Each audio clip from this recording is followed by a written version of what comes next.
It was night in a peaceful village called Konoha. It seemed like a night like any other night. Unfortunately, this wasn't the case. There was something cold in the air, a feeling like something terrible and inhuman happened, and it did. The terrible and inhuman thing was on the streets, which was empty at this time of night. A young boy around 4 years old was crucified on a ruggedly handmade cross. He was bleeding all over and seemed dead. Just a few hours ago, he was running happily on the streets of Konoha, and now he was hanging here, beaten, taunted, and left for dead. No one really cared either. There were only two persons who cared about the boy's well-being. The first was the third Hokage, a gentle old man and the leader of Konoha. He would use all his might to protect the boy, but he can't prevent that the villagers take out their rage on the little boy. Since the Kyuubi, the nine-tailed fox, was sealed in Naruto by the fourth Hokage, the villagers wanted their revenge on him, thinking the boy was the demon reincarnate, much against the dying wish of the fourth Hokage, who wished that his son would be welcomed like a hero. The second person was Kakashi Hatake, an AMBU captain. After he learned Naruto was the son of the fourth Hokage, his beloved sensei, he promised he would keep Naruto safe, no matter the cost. But because of his occupation, he can't keep a constant eye out for Naruto, since he would get many missions outside Konoha. The boy moved his head a few times.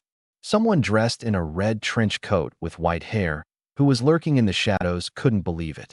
Most adult men couldn't survive that kind of treatment, and especially not a 4-year-old. He wasn't the only one that noticed it. One of the Jonin responsible for the young boy's condition noticed it as well, and quickly he gathered for companions. The Jonin said, "Look at this, fellows. The demon kid is still alive. Let's finish the job."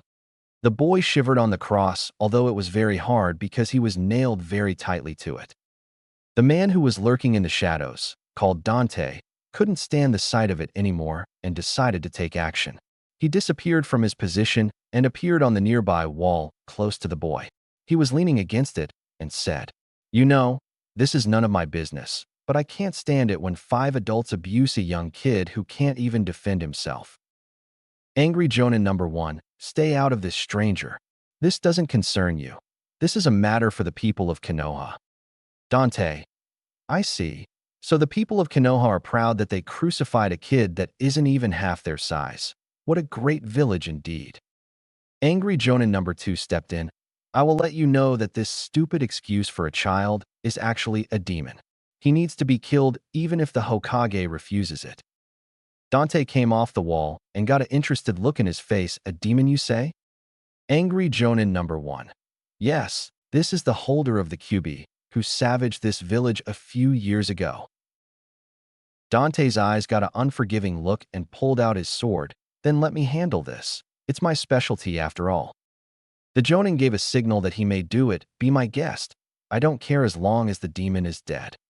The young Naruto shivered when he was looking at the strange man who was coming near, expecting his own life to end. I've never done anything to deserve this. I'm only 4 years old, and it seems I won't see another day. What have I done wrong to deserve this? Why do they hate me? Then he heard screams in the night while blood spat around. Within just 10 seconds, all 5 Jonins were in a pool of their own blood. One actually lived, although he was in his dying moments. Dying Jonin WY. Dante, I said I would kill the demon, and I did. You guys were trying to take a life before it can flourish. I've met demons with more honor in their left ass cheek than all 5 of you guys combined. The man passed away, fleeing from his life while he tried to take the life of an innocent child. Dante sheathed his sword on his back and walked towards Naruto, pulled him from the cross, and lifted him up with one arm and looked at the kid like he was taxing a rabbit. He was battered, bruised, and bleeding all over, while the old wounds weren't even healed, indicating that this wasn't the first time some people abused him. Naruto's eyes were empty, like he already gave up his life, and was shaking.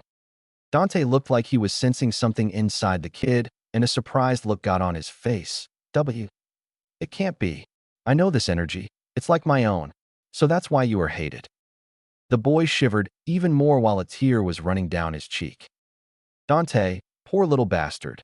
I think I will find this Hokage person and have a nice little chat with him to express my feelings to him.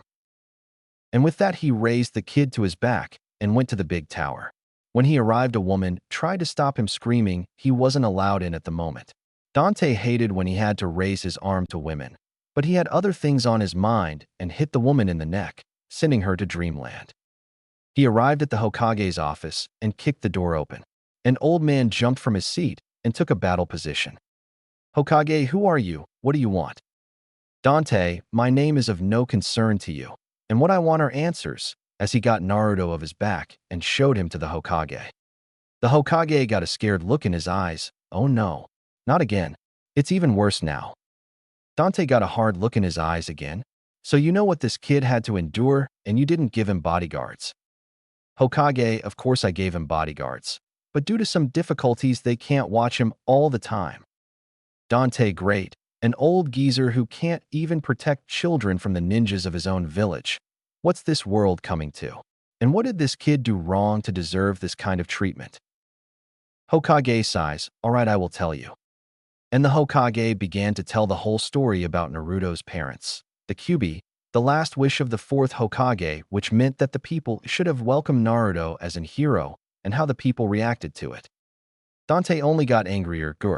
Selfish people, who doesn't even understand the meaning of being possessed or being a vessel, and even spitting on the dying wish of their beloved leader.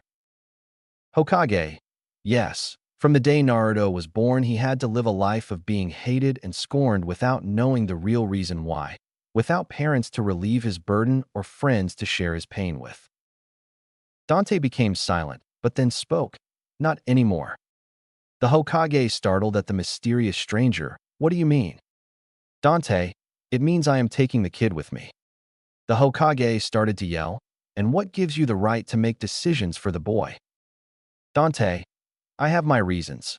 I can only say that I am the closest thing of a family he has left." The Hokage got a determined look on his face. "No, I won't allow it. Naruto will stay here and become a great ninja like his father wanted him to be." Dante got a scary glare, dripping with killing intent, and the Hokage couldn't help it, but he shivered like a leaf. "Dante, give me a fucking break. The ways things go now, the child won't even live to reach puberty, let alone be a ninja. I'm taking him with me, and if you plan to stop me." As Dante paused, his glare got even scarier. "Then I will have to take measures." The Hokage couldn't stop shaking, as his eyes were fixated on the silver-haired stranger's eyes. Finally, he submitted. "Fine, take the boy, but allow me to make one request." "Dante, name it, and then I will see." The Hokage took a deep breath. "Make sure the wish of his father is honored, and let Naruto become a ninja to this village." Dante was thinking, that is for the boy to decide when he is old enough. Until that time, I will keep myself busy with raising the kid and training him. If I do my job, well, he won't get crucified anymore. The Hokage got a disgusted look on his face. He was crucified. Dante nodded. "Yes. What do you think these marks on his hands are?" "Stigmatas." The Hokage sighed. "They really tried everything. Jinjutsus, torture, beating, carvings. They even tried to set him on fire once." Dante, disgusting. "I'll take him with me, so that can never happen again." The Hokage turned around to look over the village as if he was reminiscing. "You know, even with being the leader of this village, I failed the previous Hokage since I couldn't protect his son. A strange world, isn't it, stranger?" "Dante sure is.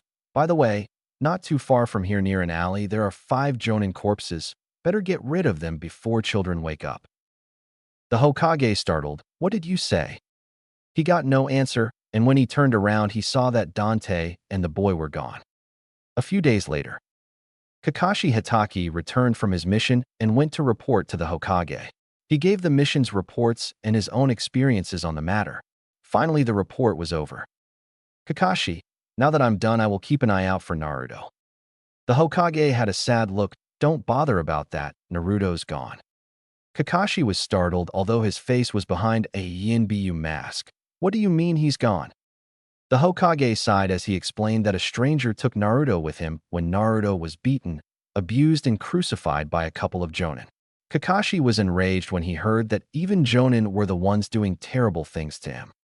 Kakashi made a fist. "If I find out who they are, they're dead meat."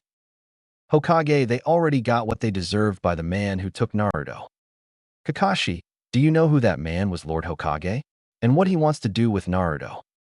The Hokage looked Kakashi straight in the eyes. I only know the man wants to train him, and then, when Naruto is old enough, he let Naruto decide if he wants to become a ninja or not.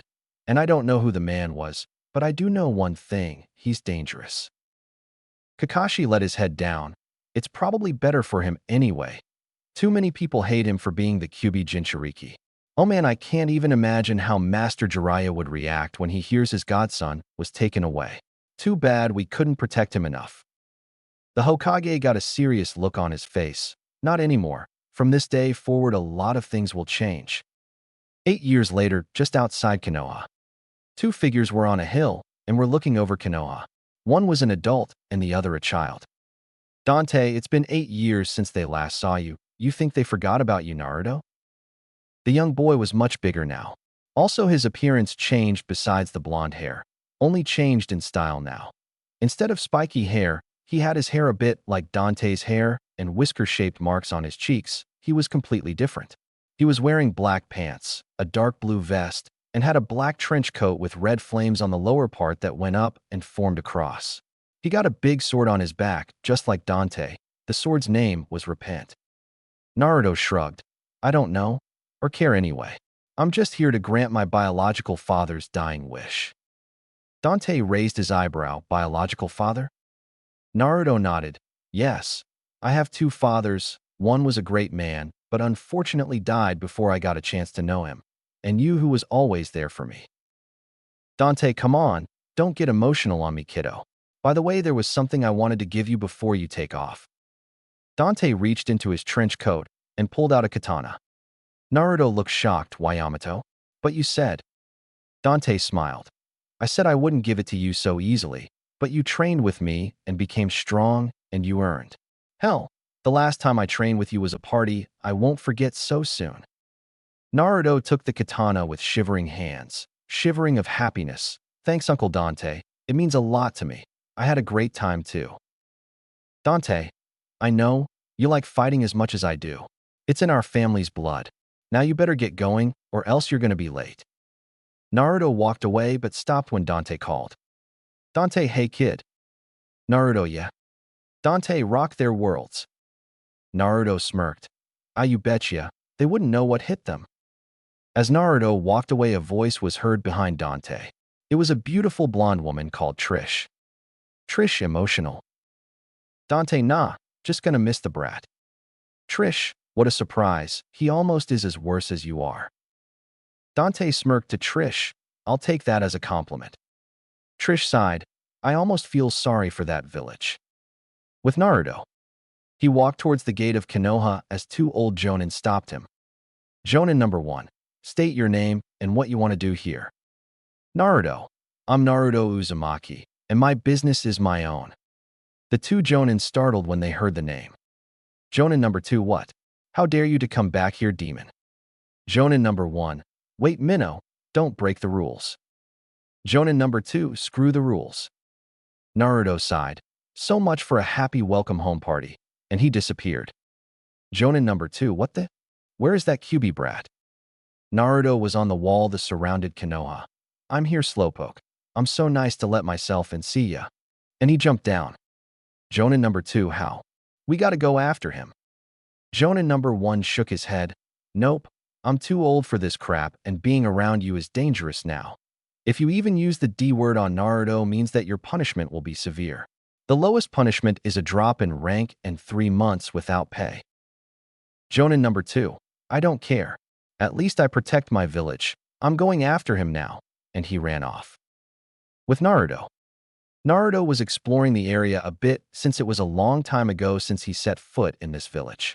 He couldn't remember much of it since he was so young. Although some places did seem familiar because those were good spots to hide from the angry villagers.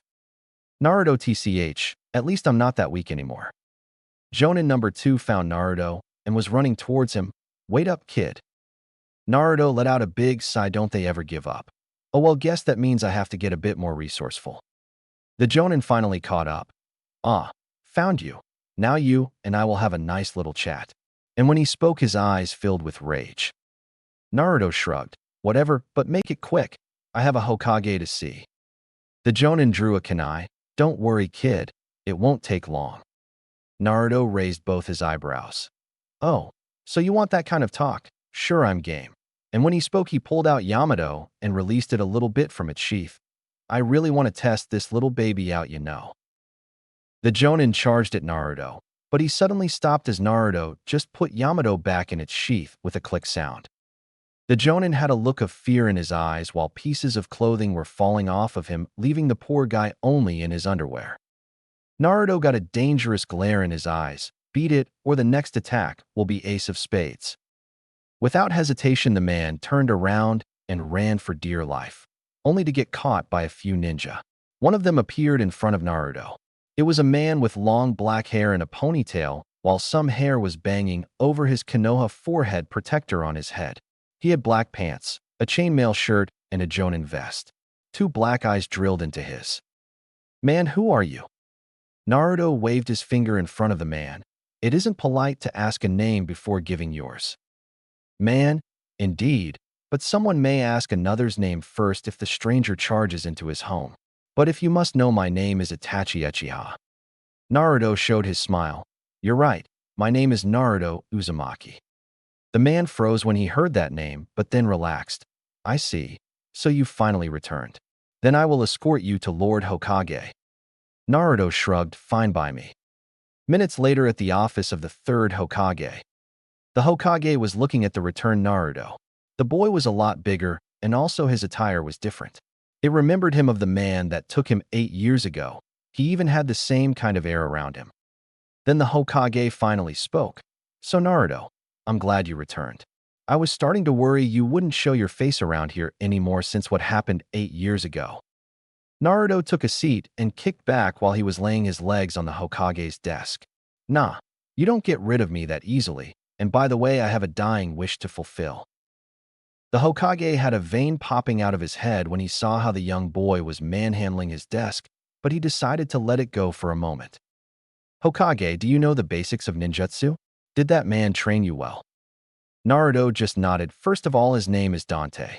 Second, for ninjutsu, I had another teacher, so I know the basics and a bit more. It wasn't like I was to return here when I was little to only learn ninjutsu, and then go back to Dante. The Hokage spoke. I see. Well, as you might know, we had some great changes in this village since you left. It was true. After Naruto was taken, the Hokage decided he must not let this happen ever again. Everyone who spoke about the demon out loud would get severely punished by the ANBU Black Ops. If a conspiracy were planned to search and kill Naruto, they would know about it. If one was caught, he was interrogated in such a manner, it would only take 1 day before the entire group was captured and punished. The Hokage found out what Danzu was planning in the future, used the power of the Kyuubi for himself, and set the council against the Uchiha clan so that their own prodigy, Itachi Uchiha, would kill them. The Hokage captured Danzu and had him executed. After that, the ANBU Root Division was expelled. The ones that were too far gone in Danzu's ideas were dealt with. Unfortunately, the Uchiha clan was destroyed anyway. Until this day, it is still a mystery who pulled that off. There were only 2 survivors of the massacre, Itachi Uchiha, who was on a mission, and his younger brother Sasuke Uchiha. The Hokage was still the same kind man. Only since that incident 8 years ago, his fist was raised against the wicked, much harder than before, and without mercy if he had to. Naruto nodded. That's all fine and all, old man. But what's next? I mean, I know I have school tomorrow, but I don't have a place to stay. The Hokage pulled out a set of keys. Already thought of that. Here are the keys for your new apartment. The old one isn't available anymore, since some villagers burned it to the ground a few years ago.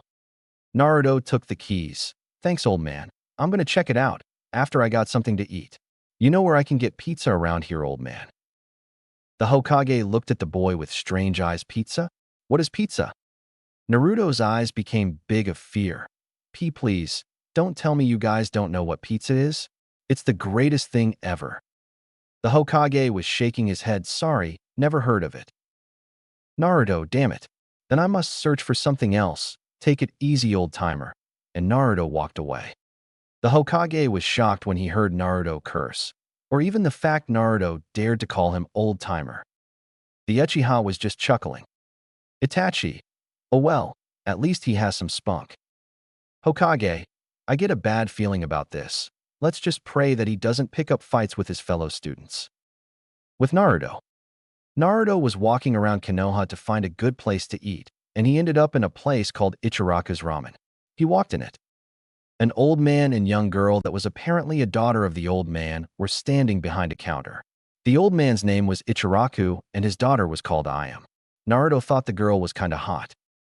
Ayam, hey, a new visitor. How can I help you? Naruto raised his hand. Hi, babe. I would like the beef ramen, please.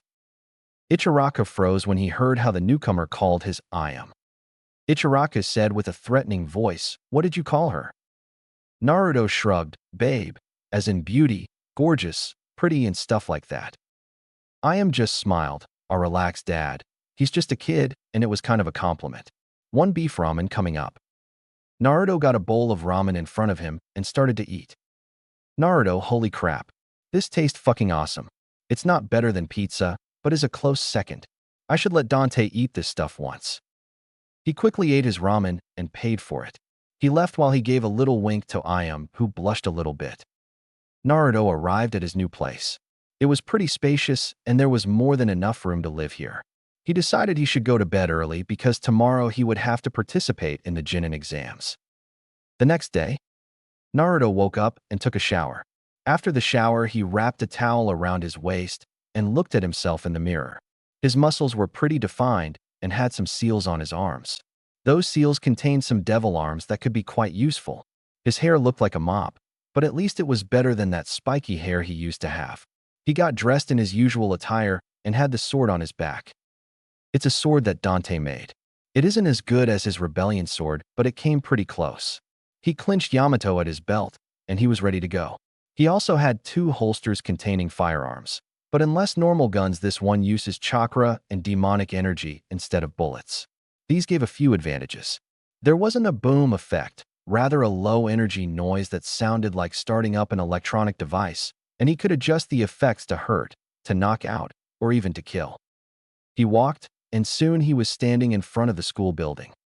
Naruto talked into himself, it's time to get this party started, and he kicked in the door. The class was noisy and annoying, as always. One was stuffing his face with potato chips while the other was sleeping. 2 girls were arguing without anyone knowing what about. Some were brooding, others remained silent, and a few screamed to make themselves understandable. In other words, it was chaos. It was Irika's personal hell. Irika has been their teacher for a long time, and it was always the same crap. Sometimes he had the urge to grab his kunai and slash every throat that was present at the time. But all in all, he loved his job, although it was hard sometimes.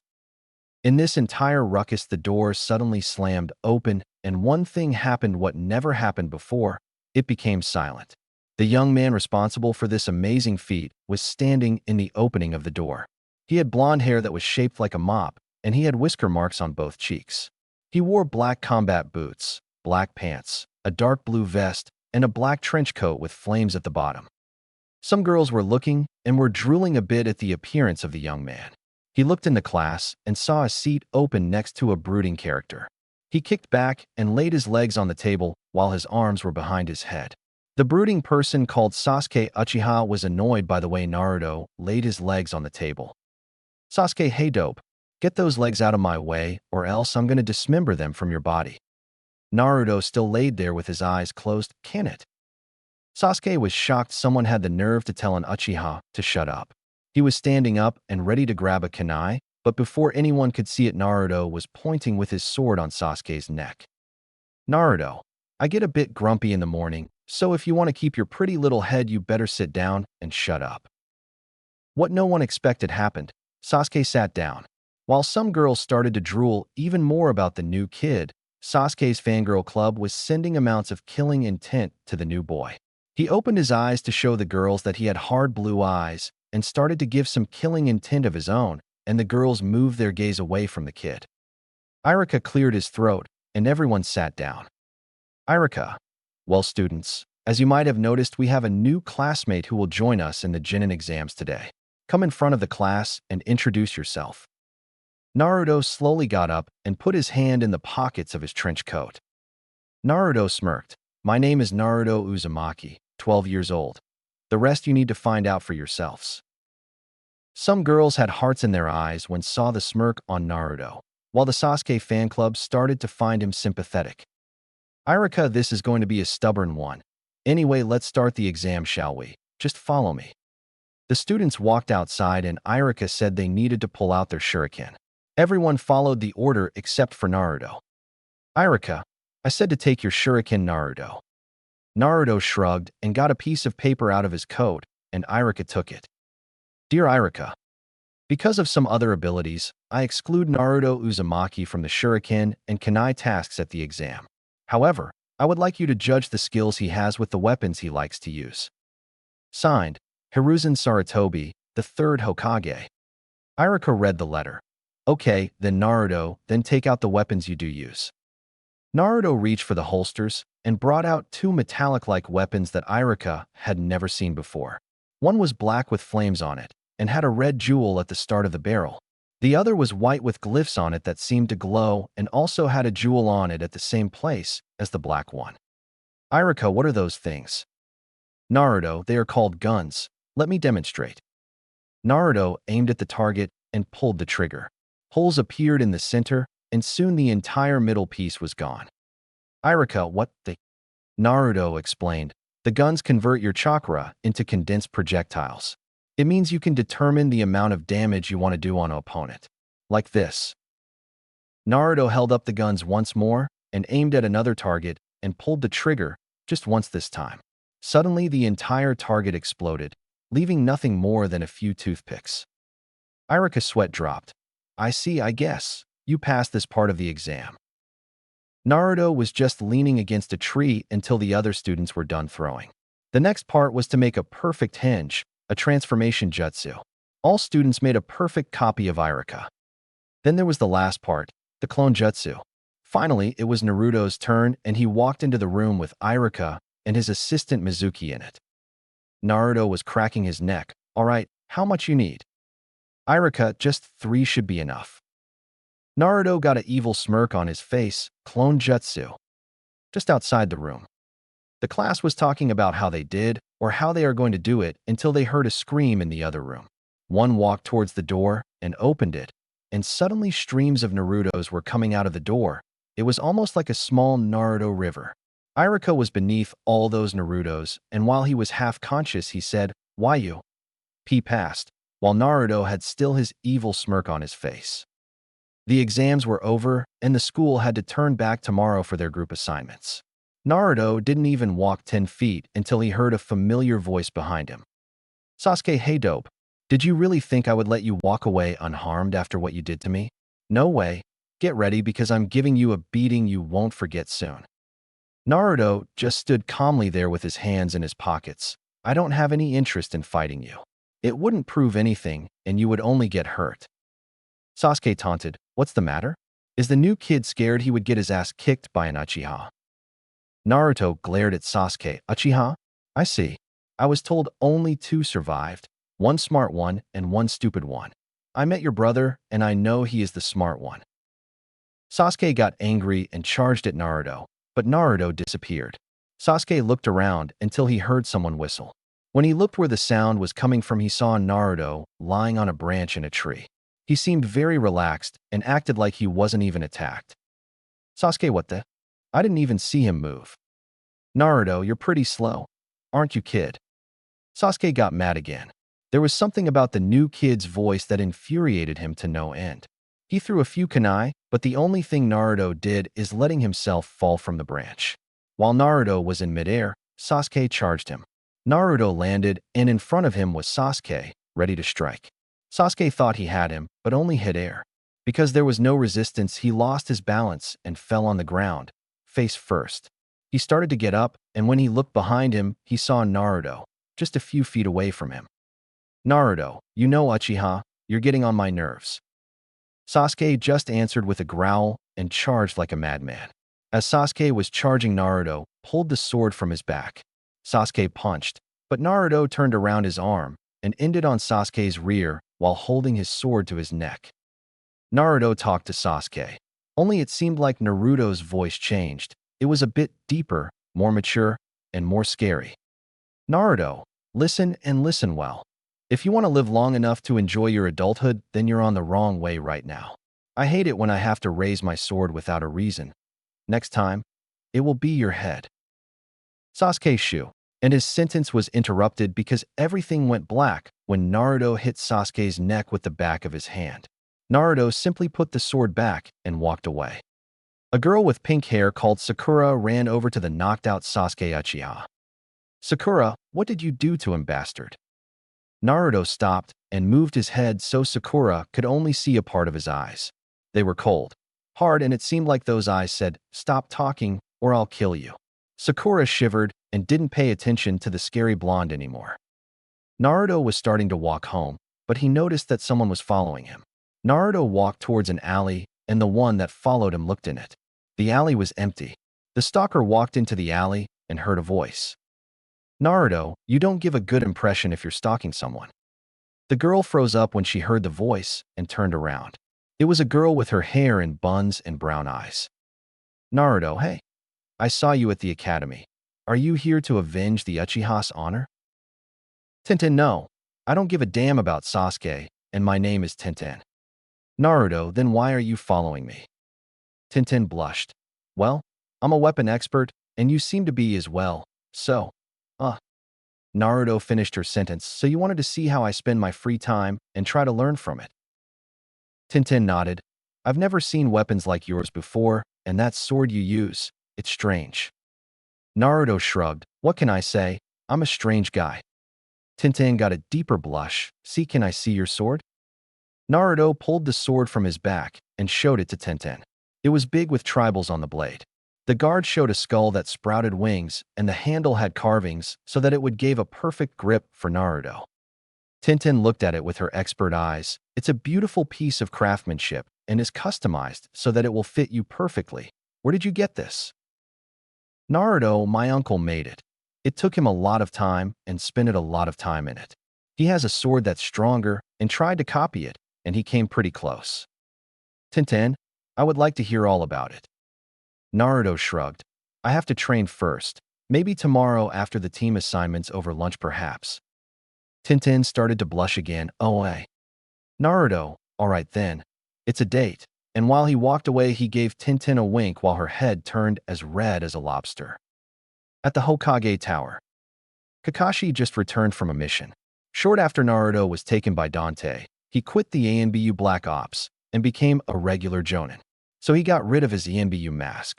He was wearing a black suit that covered his entire body, a Jonin vest, and his mouth was covered by an extension of his suit. He wore his forehead protector diagonally so that it covered his left eye. The Hokage, "Oh, it's good you have returned, Kakashi. I have a surprise for you." Kakashi looked surprised. "A surprise?" The Hokage smiled. "Naruto returned yesterday, and today he passed his Chunin exams." Kakashi's left eye widened. "And how is he? Is he all right? Did he become strong?" The Hokage smiled because of Kakashi's concern. Kakashi was very concerned about Naruto and gave a lot about the son of his sensei. "Hokage, he's fine. He became quite the looker. The only negative thing I can say is that he adopted some bad habits from the man that took him. I heard from him that the man was his biological uncle. His name was Dante or something." Kakashi was shaking his body. "Dante? As in the Dante?" The Hokage gave Kakashi an interesting look. "You heard about him?" Kakashi nodded. "If the Dante we are talking about is the same man I think he is, Naruto was raised by one of the strongest people that are around. No one actually believes that he exists. The rumors about him are just too great to be true."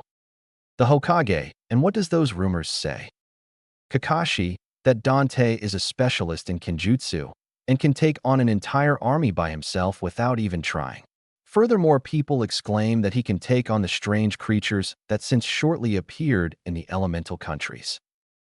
The Hokage nodded. "If what you say is true and Naruto is trained by the man, Naruto could be stronger than he lets on. I'm assigning you and Itachi as the commanding Jonin on his squad just to be sure." Kakashi, "Why me and Itachi?" The Hokage got a serious look. "As you know, Naruto is the vessel of the Kyuubi. If the seal weakens or even breaks on a certain point, Itachi can take actions with his Sharingan. I know you have the Sharingan as well, but Itachi's Sharingan is stronger. Kakashi had no reasons to object because after all he knew the Hokage was right, although there was a small problem. Kakashi, but Lord Hokage, Itachi is a part of the NBU, not a regular jonin who can become a sensei. The Hokage nodded, that's true, but I already spoke to him about the matter and he had to admit the offer was tempting. He seems to have a lot of interest in Naruto. He said he had a hunch that the boy would be interesting to observe. Kakashi, all right, then we both see you tomorrow in your tower to know the rest of the teams. The Hokage nodded. Later that night, Naruto was training with Yamato. He knows the basics of it, but he wanted to perfect some certain moves. He stopped training and said, Naruto, you can come out now. I've noticed you a while ago, and I am not going to drop my guard, you know. A shadow came out of the bushes, and the one called Mizuki appeared with a large scroll on his back. Mizuki, aren't you clever? I actually wanted to leave the village, but I saw you training here, and I couldn't resist the temptation to kill you. Naruto shrugged. Why? I didn't do anything to you. Mizuki, oh really? You thought I would fall in your trap of an impersonation of a little boy, you demon. Naruto, demon? I don't know what you are talking about. Mizuki, really now? Everyone knows what you are, but don't have the guts to say it because the Hokage forbids it. Everyone knows the Kyuubi is inside you.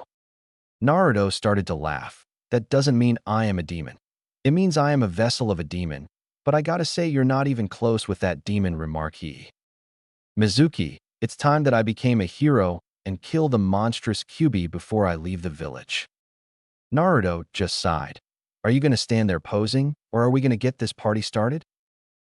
Mizuki got the big shuriken he got on his back and threw it to Naruto. He grabbed Repent and knocked the big shuriken away. Mizuki ran towards Naruto and threw a few shuriken and made a hand-seal shuriken clone jutsu, and the few shuriken became dozens. Naruto quickly put Repent on his back and unsheathed Yamato and made just one slashing movement towards the kunai. All of them were sended back. Mizuki appeared at Naruto's side and wanted to give a devastating uppercut, but Naruto just bended his head so that the uppercut missed him. Then Mizuki jumped back and made a few hand seals fire-style, fireball jutsu. A ball of fire was headed towards Naruto, and he sheathed Yamato and got Repent again. He was ready to strike, and when the fireball was near him, he swung the sword at the ball and sent it back where it came from. Mizuki had to dodge, or else he would get killed by his own jutsu. He barely dodged, but saw something rushing towards his neck. Unable to dodge it, Mizuki was left decapitated. Naruto got a cloth and wiped his sword clean. He looked at the body and saw the big scroll Mizuki was carrying with him. He opened it and saw an interesting technique called Shadow Clone Jutsu. He glanced over it and quickly rolled it up when some persons were coming close to his position. An ANBU appeared, and he was looking towards Naruto and then towards Mizuki. Naruto just threw the scroll at the ANBU. Next time, make sure you get to him in time, and please send someone to recover the body. It's bad for the environment. And with that said, he walked away. The Hokage saw everything with his crystal ball. He saw everything, the speech Mizuki made, how he attacked Naruto, and how Naruto defended himself. The Hokage said to himself, this boy is going to give me a lot of trouble in the future. Why? Why did that man have to raise him? Next day in the classroom, Naruto was just sitting in the classroom with his eyes closed. Sasuke was sending him death glares all morning, but Naruto just ignored them. It was clear that Sasuke was planning to get back at Naruto somehow. Only Sasuke was smart enough not to confront him openly anymore. Naruto proved that he was a worthy opponent. Finally, Iruka came in the classroom and started to give the names. Many names were called. Iruka, Squad 7, Sakura Haruno, Kiba Inuzuka, Hinata Hyuga, and Sasuke Uchiha. The pink-haired Banshee cheered in joy, while Kiba was annoyed that he had to put up with the brooding bastard. Sasuke was annoyed as well since he only thought the other three would hold him back. Hinata looked just shy. Iruka, Squad 8, Shino Aburame, Shikamaru Nara, and Chuji Akimichi. Iruka finally came to Naruto, Squad 10, Naruto Uzumaki, Tintin, and Ino Yamanaka. Tintin looked glad, and Ino even let out a little cheer since she was put in a squad with the cute new kid. Naruto just didn't respond in any way. Every group was picked up by their senseis. Naruto looked interested in the Jonin that picked up Squad 7, a dark-haired beauty with red eyes. They all were waiting for their sensei for a long time, and Naruto got a scroll from his trench coat. Naruto, hey babes, you want something to eat?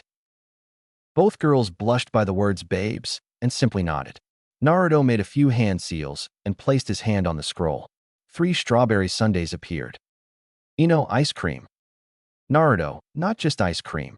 It's the ice cream. Strawberry sundaes. Tintin, never heard of it. Naruto looked surprised. Never? Then you gotta try it. It's great. Tintin got a spoon and ate a little bit. Her eyes widened. Oh my Kami. This is great. Saw Tintin's reacting and quickly took a bite from hers. Her eyes became as big as teacups and started to eat it at a fast pace.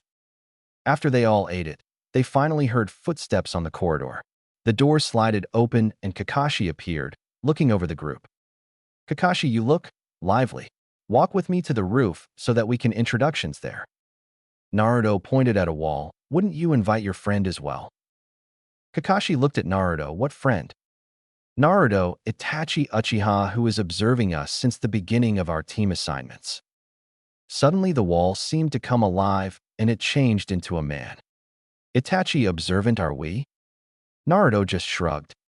On the roof. Well, start with introducing ourselves. Just the regular stuff. Likes, dislikes, dreams for the future and hobbies. Why don't you start senseis so we know how it is done? Kakashi, me? I'm Kakashi Hitaki. Things I like and things I hate. I don't feel like telling you that. My dreams for the future, not really thought about that. As for hobbies, I have lots of hobbies. Itachi stepped in. I am Itachi Uchiha. Things I like. Catching rogue ninja. Things I hate. Many things. My dreams for the future. Being able to protect this village and hobbies. I keep that to myself. Kakashi, all right, your turn. And he pointed to Ino, I am Ino Yamanaka.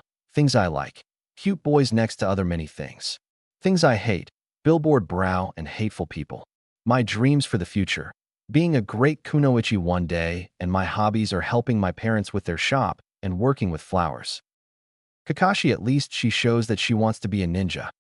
Itachi, better than I expected from a fangirl of my brother. Itachi, okay, the other lady now. Tintin, I am Tintin. I like training and working with weapons. I hate girls who give kunoichi a bad name. My dream for the future is to show that kunoichi are just as good as men. My hobbies are training and developing weapons. Kakashi, a loose cannon with a high affinity for weaponry.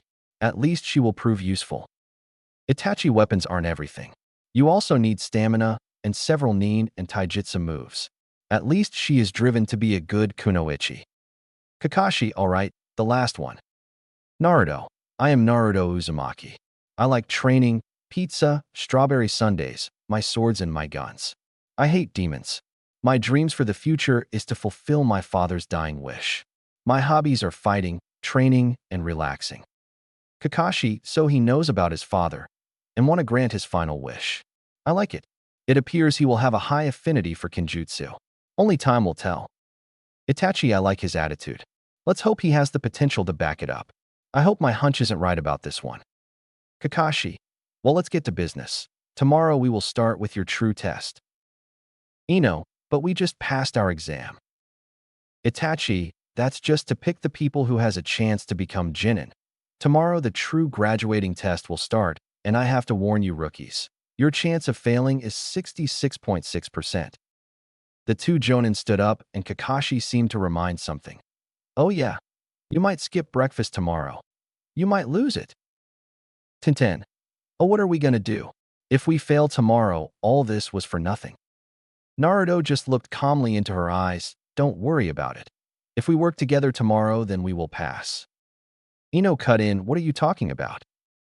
Naruto, use your brain. They said there was a 66.6% chance that we would fail. There are 3 of us. What does that say to you? Looked stupid that we have 2/3 chance of failing. Naruto sighed, can't blame her. She's blonde after all. Alone we have 66.6% chance of failing. That means I have 33.3% chance of passing And that percentage is exactly 1/3 of 100%. It's a clue that we must work as a team. Ino still looked confused, but Tintin nodded. I understand. You're right. What are you supposed to do? Naruto smirked. Don't worry. I have a plan. A few hours later in the Hokage Tower, a couple of Jonin were standing in the office of the Hokage. They consisted of Asuma, Kakashi, Itachi, Kurenai, Anko, and Guy. The Hokage was sitting behind his desk. The Jonin got a document in their hands that gave a description about Naruto. Guy looked at the Hokage and said, "But why did you give us this information, Lord Hokage?"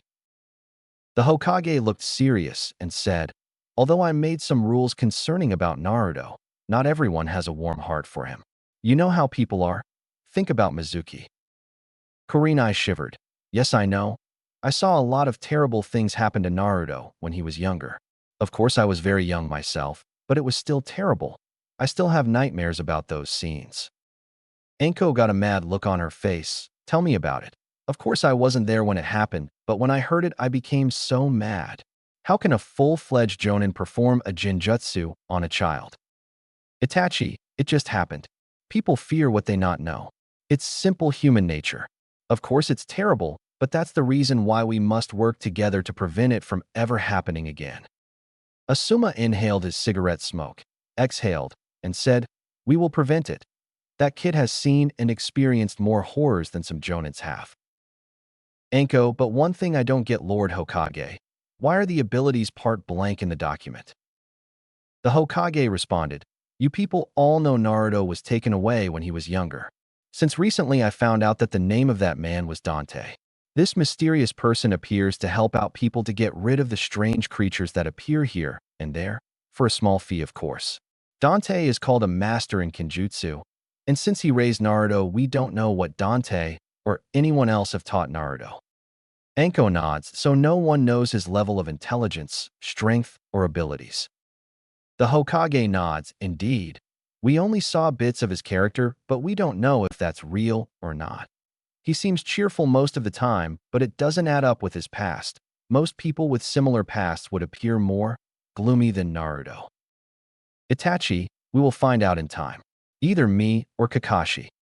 The Hokage smiled. I know you two will. Especially Kakashi. The rest nodded. Although Kakashi is a silent and strange guy most of the times, he never kept his relationship with Naruto or his family a secret. With Naruto. After Naruto had a long talk with his new two teammates, he was walking around town. Many people gave him icy glares. Naruto saw it and thought some things will never change. At least I can defend myself when I have to. Suddenly, he saw a girl with pink hair he recognized as the girl that took care after Sasuke. Sakura saw him as well, but immediately let her head drop. Then it seemed she saw something and opened her eyes. Someone threw a rock at Naruto, but he simply caught it without looking. He slowly aimed his scary glare at the person who threw the rock and crushed the rock with his hand. The young man looked at Naruto with eyes big of fear and ran away like a little boy who just had been caught skipping school. Naruto looked like he was thinking something over and got a serious look on his face. Sakura looked surprised at him as he walked her by without saying anything. Sakura, what was that all about? And why are all these people staring at him like that? Maybe I should try to find out more about him. This suspense is killing me. Naruto simply walked to his home and thought about the things that happened today. He knows that people just wouldn't accept him right away. After all, in him was the beast that destroyed the village a long time ago. He heard a voice in his head that said all that will change in time. You're a good man, and later those stupid villagers will know that as well. Just stop thinking about that and go to bed. Tomorrow you have an exciting day. Naruto smiled and got undressed and went to bed. The next day, the group was waiting for their senseis. They both were way too late, and the group was bored. Finally, they arrived. Kakashi, all right, since it seems you all are ready, I will explain the test. He showed two bells and continued, the test is to get these bells from us. One will be carried by me and the other by Itachi. If you get one, you pass. If you don't, you will be tied up against a pole and forced to see us eat our dinner. That is also the one that will fail and would be sent back to the academy. You guys have until noon. The Genin looked shocked and Ino asked, but why are there two bells? We have 3 people here. Kakashi, that way someone will certainly be tied to a pole and sent back. Ino cried, that's not fair. Itachi, live with it. If you don't like it, then catch and bell. Both of the Jonin had in bell, and Kakashi said start. All 3 Genin disappeared from sight. Kakashi good. A ninja must be able to hide his presence. At least they know this rule. Itachi, let's go Kakashi. We have work to do. Before Kakashi could respond, he was attacked by the 3 Genin. Itachi joined the fight. Tintin took her distance and started to throw kunai, shuriken, and a buttload of other weapons. Ino just attacked with her fists. Naruto had his blade and attacked Kakashi. Kakashi just dodged an attack, but then Naruto did something unexpected. It looked like his was swinging his sword in a circle beside his body, but a shockwave hit Kakashi, leaving a small cut wound on his arm. Kakashi, what was that? No time to think it over. I must take him out now. Kakashi rushed forward and hit Naruto, but Naruto turned into smoke as soon as Kakashi's fist connected. Kakashi Shadow Clone Jutsu? When did he learn that? Itachi got rid of Ino and Tintin, only to find out that they were also shadow clones. Kakashi, do they all know Shadow Clone Jutsu? No. Impossible. Is Naruto able to do a transformation jutsu on a shadow clone? That is the only logical explanation, but he shouldn't be able to do that. Kakashi nodded to Itachi, and Itachi activated his Sharingan. It was like he was looking at something. Itachi, watch out Kakashi below us. Both Jonin jumped away, and just in time. A lot of weapons came out of the ground. Tintin crawled out of the ground. Tintin, damn it. I thought I had them. Kakashi, too bad. Your timing was perfect, only we have an advantage of the Sharingan. Itachi, Kakashi. Naruto is coming. Kakashi looked to his left side and saw Naruto running towards him. He had the hand on his katana, and Kakashi heard a click sound. The next thing he felt was pain on several places, and he landed on one knee. Kakashi was panting. Itachi, what was that? Itachi looked shocked. I don't know exactly. I only saw dark blue blurs. Kakashi, reveal your eye quickly.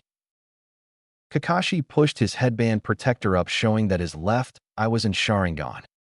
Naruto yelled, Ino now. Kakashi was looking around, but he forgot one thing. To look in the direction where Itachi was at.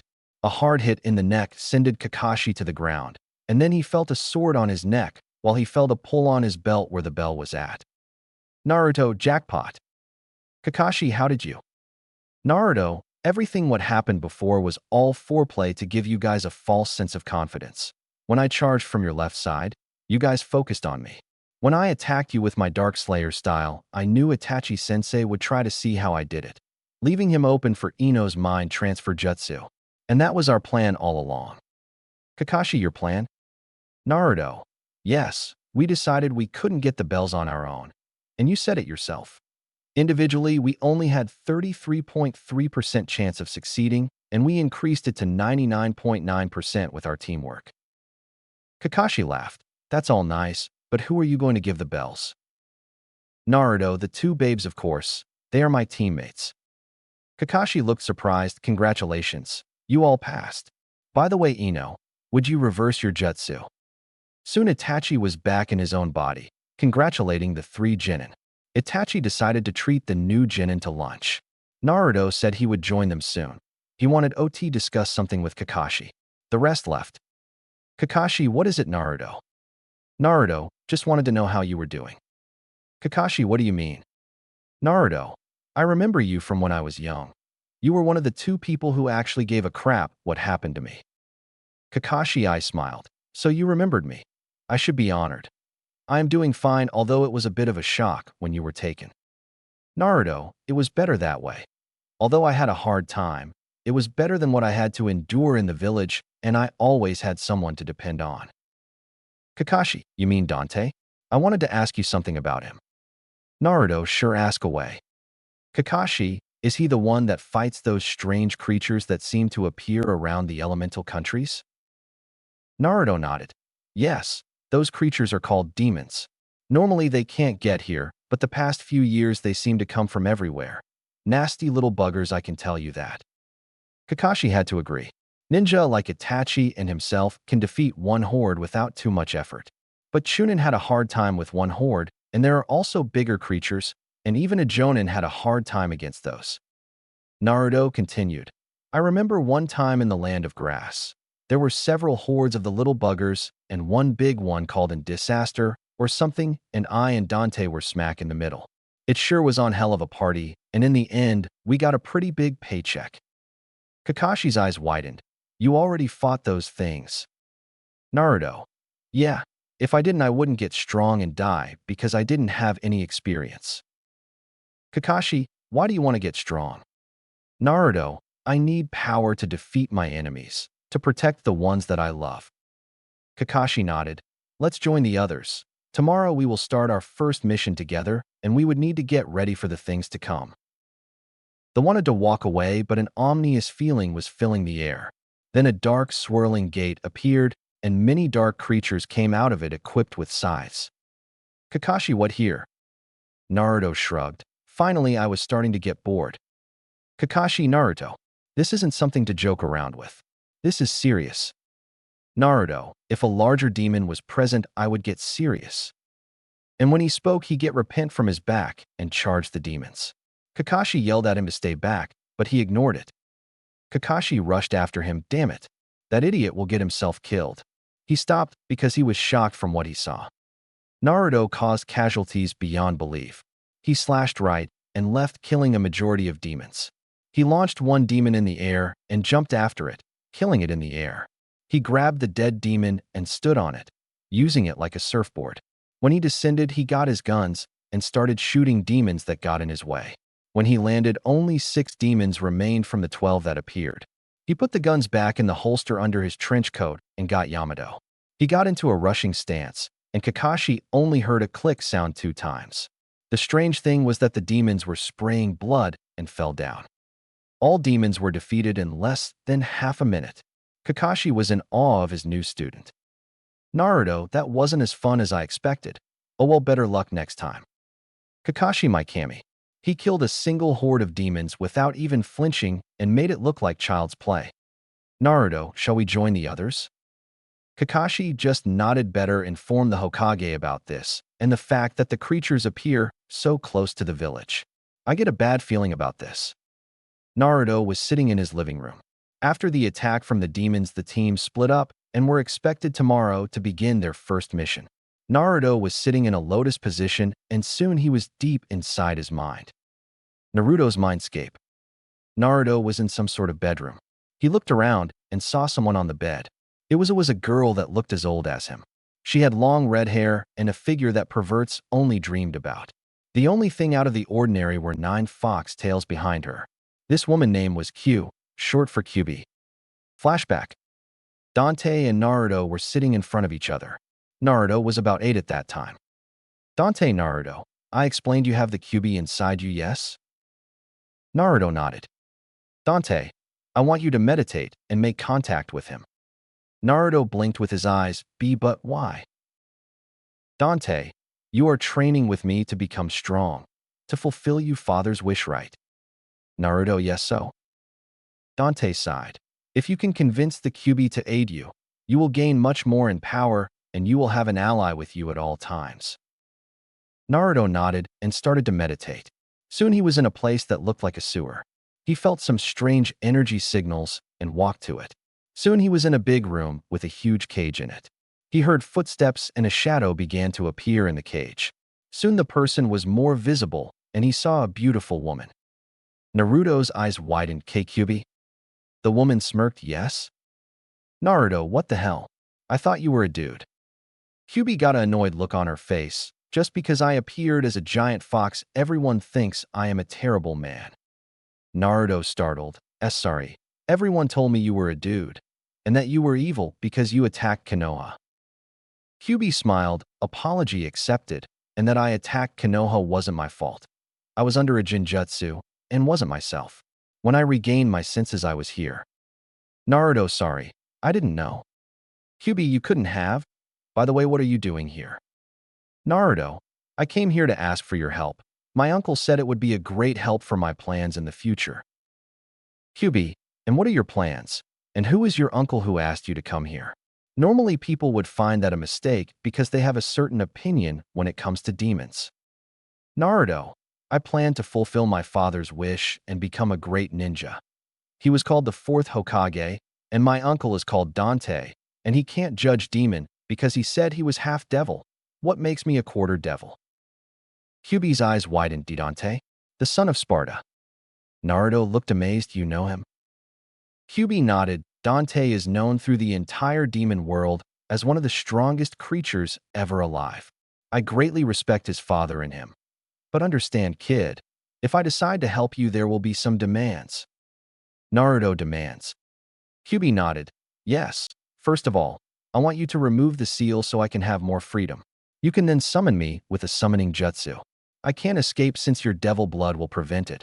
Probably your father didn't know that little fact. Second, the Kyuubi smirked. I want you as a mate in the future. Naruto's eyes bulged out. A mate? What the? Why in Kami-sake would you want me as a mate? Kyuubi stuck a finger in her ear. You don't have to yell. I am rather sensitive. The reason why? Well, there aren't many demons around anymore, and the one that are around are not desirable to have as a mate. But you have the blood of Sparta running through you veins. That little fact alone already makes you a suitable mate.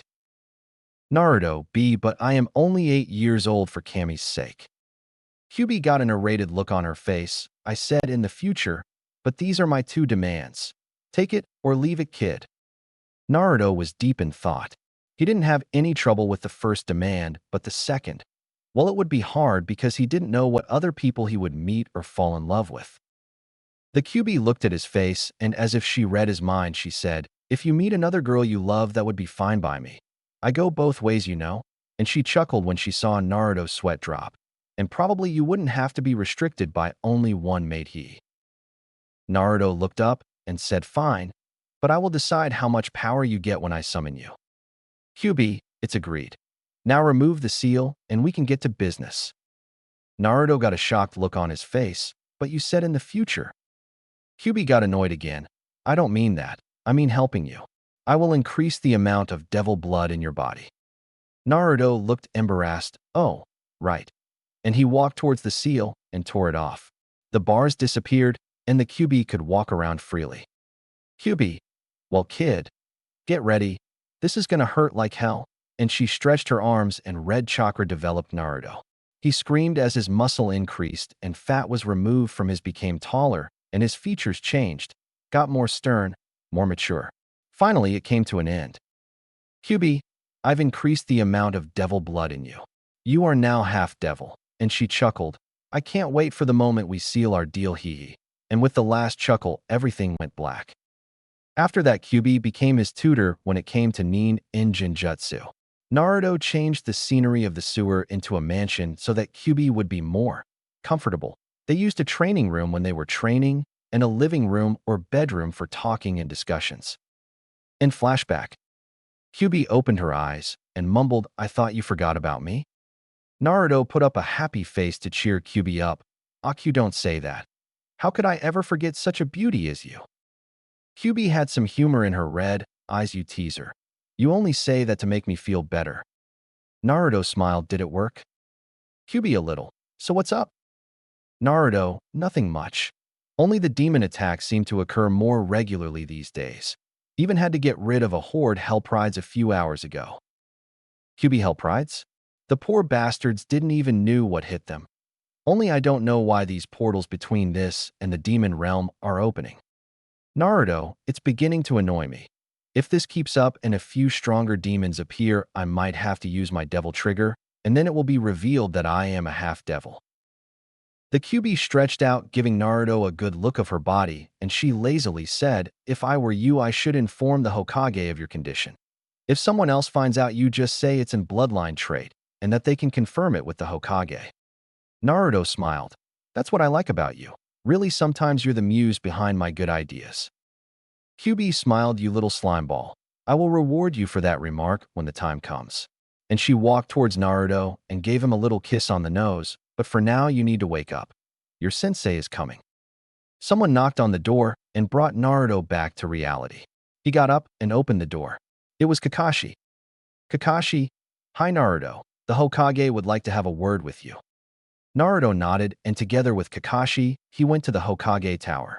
Naruto entered the office while Kakashi would walk around the area.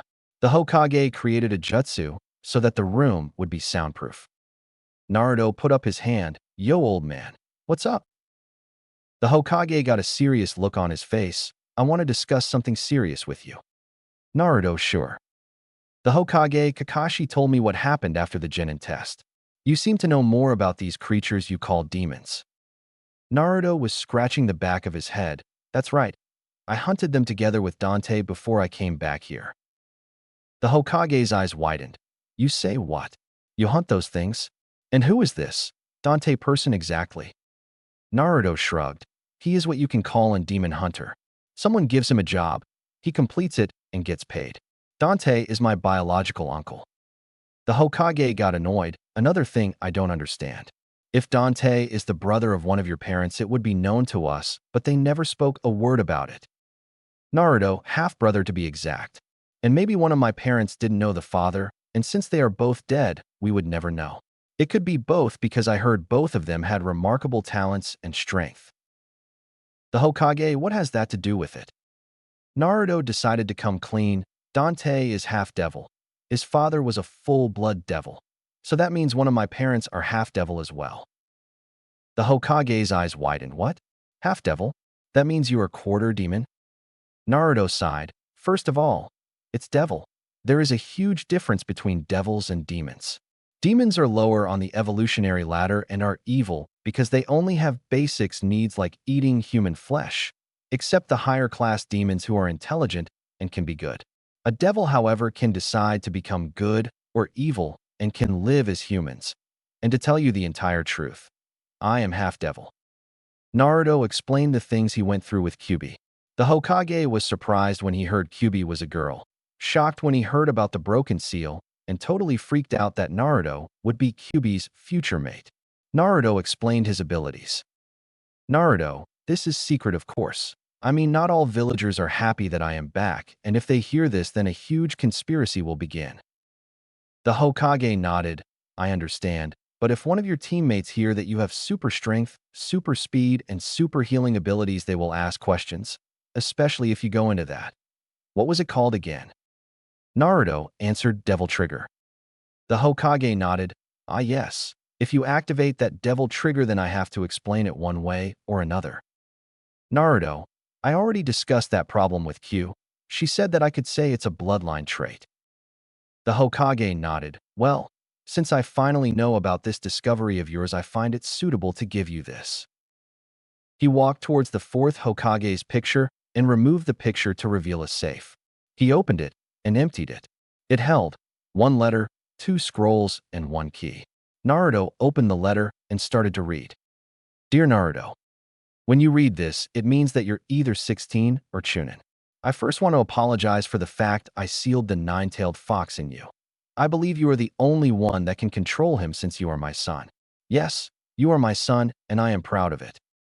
With this letter, you will receive 2 scrolls. In those scrolls, you will find manuals of my most powerful jutsus. The key you will get is for the Namikaze compound. The gate can be opened by your blood. Make good use of it. Your mother asked me to write this in the letter. Basement last door, 2 colors. It's your mother's private room, and I don't know what's in it. That's for you to find out. I hope you make good use of the items you receive and make us proud. We both love you, and maybe we will meet again. With all our love. Minato Namikaze, aka the 4th Hokage and beloved wife, Kushina Uzumaki. Naruto read the short letter with a sad look on his face. The Hokage was explaining a few things about the whereabouts of the Namikaze compound, but they were rudely interrupted. In the hospital restricted room, a red-headed woman was lying on her bed, just as usual the last 12 years. The doctors didn't expect that she would ever wake up, but the Hokage gave them the order to place her here. Only high-placed doctors were allowed. The identity of the person was highly classified. Her name was Kushina Uzumaki. After giving birth to Naruto, she fell into a coma for unknown reasons, but all doctors agreed. She was lucky to be even alive. She survived, although she lost a lot of blood during labor. For the last 12 years she was here, in the same bed, only breathing lightly. Then suddenly her face twitched, and while doctors gathered around her, she heard a voice in her head while she was in a dark room. She saw a man with silver hair. Power and wisdom radiated from him. Kushina asked, "Who are you?" The man looked at her with his icy blue eyes and only said, "Wake up. Power is here. Danger is coming.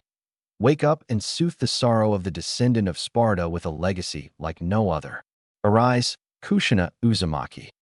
Her eyes widened and screamed, "Naruto." The doctor tried to calm her. "Take it easy, miss. You've been in a coma for a long time and you are in no condition to move." Kushina laid down. "How long?" The doctor looked at his assistant. 12 years. Kushina shot up. "What? 12 fucking years? Where is he? Where is my son?" Before the doctor could answer, she jumped out of bed and ran away. The doctors were shocked. The doctor said, "That's impossible. No one can even walk after a 12-year coma, let alone run." Kushina ran out of the hospital and ran through the streets of Konoha towards the Hokage Tower. She rushed in and wanted to go into the office, but was stopped by the Hokage's secretary. That's one mistake she would never make again when she felt a hard fist on her face. With Naruto. The Hokage explained the whereabouts of the Namikaze compound when he was interrupted when his secretary was smashed through the door. The reason for this devastation was in the opening of the door, panting. The Hokage recognized the woman and got a look of fear across his face. This was terrible timing, and he saw several scenarios in his mind, and none of them were good. He said, "Kei Kushina." The redhead panted, "The one and only." The Hokage H. How? Kushina smirked. "How could I wake up? Beats me. I don't care either. I only care about one thing. Where is he? Where is my son?" Before the Hokage could answer, Naruto said, "Say, old man, who the hell is this crazy woman?" Kushina turned to Naruto. "Shut up, kid, when grown-ups are talking, and I will hurt you later for that crazy woman remark. First, I have more important things to do. So, old man, I'm gonna ask you one more time. Where is Naruto?" The Hokage couldn't say anything and pointed his shivering finger towards a very shocked Naruto. The woman let out a shriek and rushed towards Naruto to lock him in a bear hug. When she finally released him, Naruto looked at the Hokage. "Naruto, so old man. This woman, this one right here is none other than my mother?" The Hokage nodded. "She is. I wanted to." Naruto raised his fist and punched through the table, and with a dark voice he said, "Why? Why did you tell me my mother was dead?" The Hokage was starting to sweat. "Please try to understand. You already had a tough childhood, and if I told you your mother was alive but in a coma, that would be even harder. You would sit by her bed every day, hoping every day she would wake up. The chance for that was very slim, and finally it would break you. That's why I decided not to tell you." The two others understood the Hokage's reasoning, but still didn't agree to it. The Hokage explained what happened to Naruto through the years. Kushina was furious when she heard that the villagers abused her child, neglecting the dying wish of their leader and her husband. The worst thing was the fact her Naruto was crucified by a couple of Jonin bastards. She became even more furious when she heard that Naruto was raised by someone the Hokage didn't even know. The Hokage explained that he found it the best possible solution for Naruto. Then he changed the subject into something else. The Hokage, "Kushina, I might have a question for you that's kind of strange." Kushina gave the Hokage an interesting look while the Hokage continued, "We got some information from Naruto, and I want to validate something with you. Do you know if you were adopted?" Kushina nodded. "I know for a long time I was adopted, but why do you ask?" The Hokage decided to explain to Kushina what Naruto told him about Dante and everything else. Kushina was surprised to say the least. "Kushina, so you are saying I am half devil or something? You've really gone senile, don't you, old man?" The Hokage shook his head. "It all makes sense to me now. You should have died giving birth to Naruto because of the sheer blood loss. On top of that, you woke up from a 12-year-long coma and was able to run over here, and you still look as young as always." Kushina W. What? She ran to the mirror and looked at herself. She couldn't believe what she saw. She really looked as young as the day she went into a coma. Kushina looked at the Hokage. "I still don't believe it. Maybe I have good genetics." Naruto interrupted. "I know how we can be sure. and he bit his finger and made some hand signs summoning jutsu. Red smoke erupted from his hand, and soon the Hokage and Kushina saw a beautiful woman. Naruto snickered, "Old man. Mom, meet Kyubi." Kushina was shocked, and Naruto had to explain the whole story again. Kushina really had trouble controlling herself when she heard that Kyubi would have Naruto as a future mate. "Kushina, why would something like you want my son to be your mate?" Kyubi sighed and said, "I've explained it to Naruto already and made the deal with him, so it isn't any of your business." Kushina wanted to argue further, but Naruto interrupted it and asked, "Naruto, can you tell if my mother is the one with Sparta's blood?" Kushina looked confused. Who? Kyubi sniffed at Kushina, who was severely disgusted that another woman would sniff at her like that. Then Kyubi said, "There is no doubt about it. She's the one." Kushina was shocked about the fact that her biological father was a devil, although it started to make sense to her. She always healed quickly and was able to display amazing strength when the situation called for it. Naruto started to speak. "Shall we discuss this in the Namikaze compound, so that you can dress properly, Mom?" Kushina looked at her clothes and blushed when she saw she was only wearing hospital pajamas. The Kyubi cried, "Let me come with you. I really want to stretch my legs a bit." Naruto looked at her. "Then you should change your outfit." Kyubi looked down. She had tight spandex pants that showed all curves and a tight spandex GI blouse with a good view of her cleavage. "Kyubi, what's wrong with it?" Naruto pointed his thumb to a point and Kyubi looked. The Hokage was KO'd by his own pervert thoughts while he had a nosebleed. Kyubi shrugged and red smoke appeared around her body, and now she wore a red kimono. She asked, "Is this better?" Naruto nodded, and the three left the office. Outside, they bumped into a man. It was none other than Kakashi Hatake. Kakashi apologized, but his visible eye bulged out when he recognized the red head. "Kakashi Kushina, I thought you were dead." Kushina hugged Kakashi. "Everyone seems to think that, but it was in a 12-year coma." Kushina explained why the Hokage kept it a secret to Naruto. Kakashi could understand his point of view, but he was not happy, to say the least, that he wasn't informed. With a dangerous glare, he said, "I think I need to have a little chat with the Hokage." Naruto smirked. "Good luck with that. He is knocked out at the moment." Kakashi, "What? Did you hit him, Kushina?" Kushina shook her head. "No. Let's just say he saw two headlights and was hit by the train that was on its way to Pervert Land." Kakashi didn't know what to think about that remark and chose to ignore it. "Where are you three headed? And who is this lovely young lady?" when he turned his gaze to Kyubi. "Naruto, that's a long story, but we are headed to the Namikaze compound. The Hokage was kind enough to hand me the keys." Kakashi nodded, and they parted ways. Naruto, Kushina, and Kyubi walked through Konoha. Kushina couldn't believe that this place didn't change at all. Of course, there were some other shops then in her day, but it still remained the same. Finally, they arrived at the Namikaze compound. Naruto bit himself and smirked some blood on the gate. It suddenly opened, and they walked to the property. They came into a beautiful garden. In the middle, there was a great fountain, and statues were at the side of the walkway. The house itself wasn't as big as other mansions, but it was still enough to maintain at least 40 people. The house itself was well furnitured. It had a spacious living room, a big kitchen, and even a big dojo. Kushina pushed Naruto to the basement. All doors looked the same, but there was one door that looked different. It had a board on it, which was holding colors. "Naruto, yes, the letter said I had to check out this room. There was a hint in it. 2 colors." Kushina nodded, "Indeed." Naruto looked at the colors. There were pretty much it: red, yellow, red, blue, purple, pink, ebony, beige, orange, gray, and ivory. Naruto smirked and first touched ebony and then ivory. The door unlocked itself. Kushina, "Very good, Naruto. How did you know?" Naruto smiled. "It was a hunch. Dante has 2 weapons, and he called them ebony and ivory."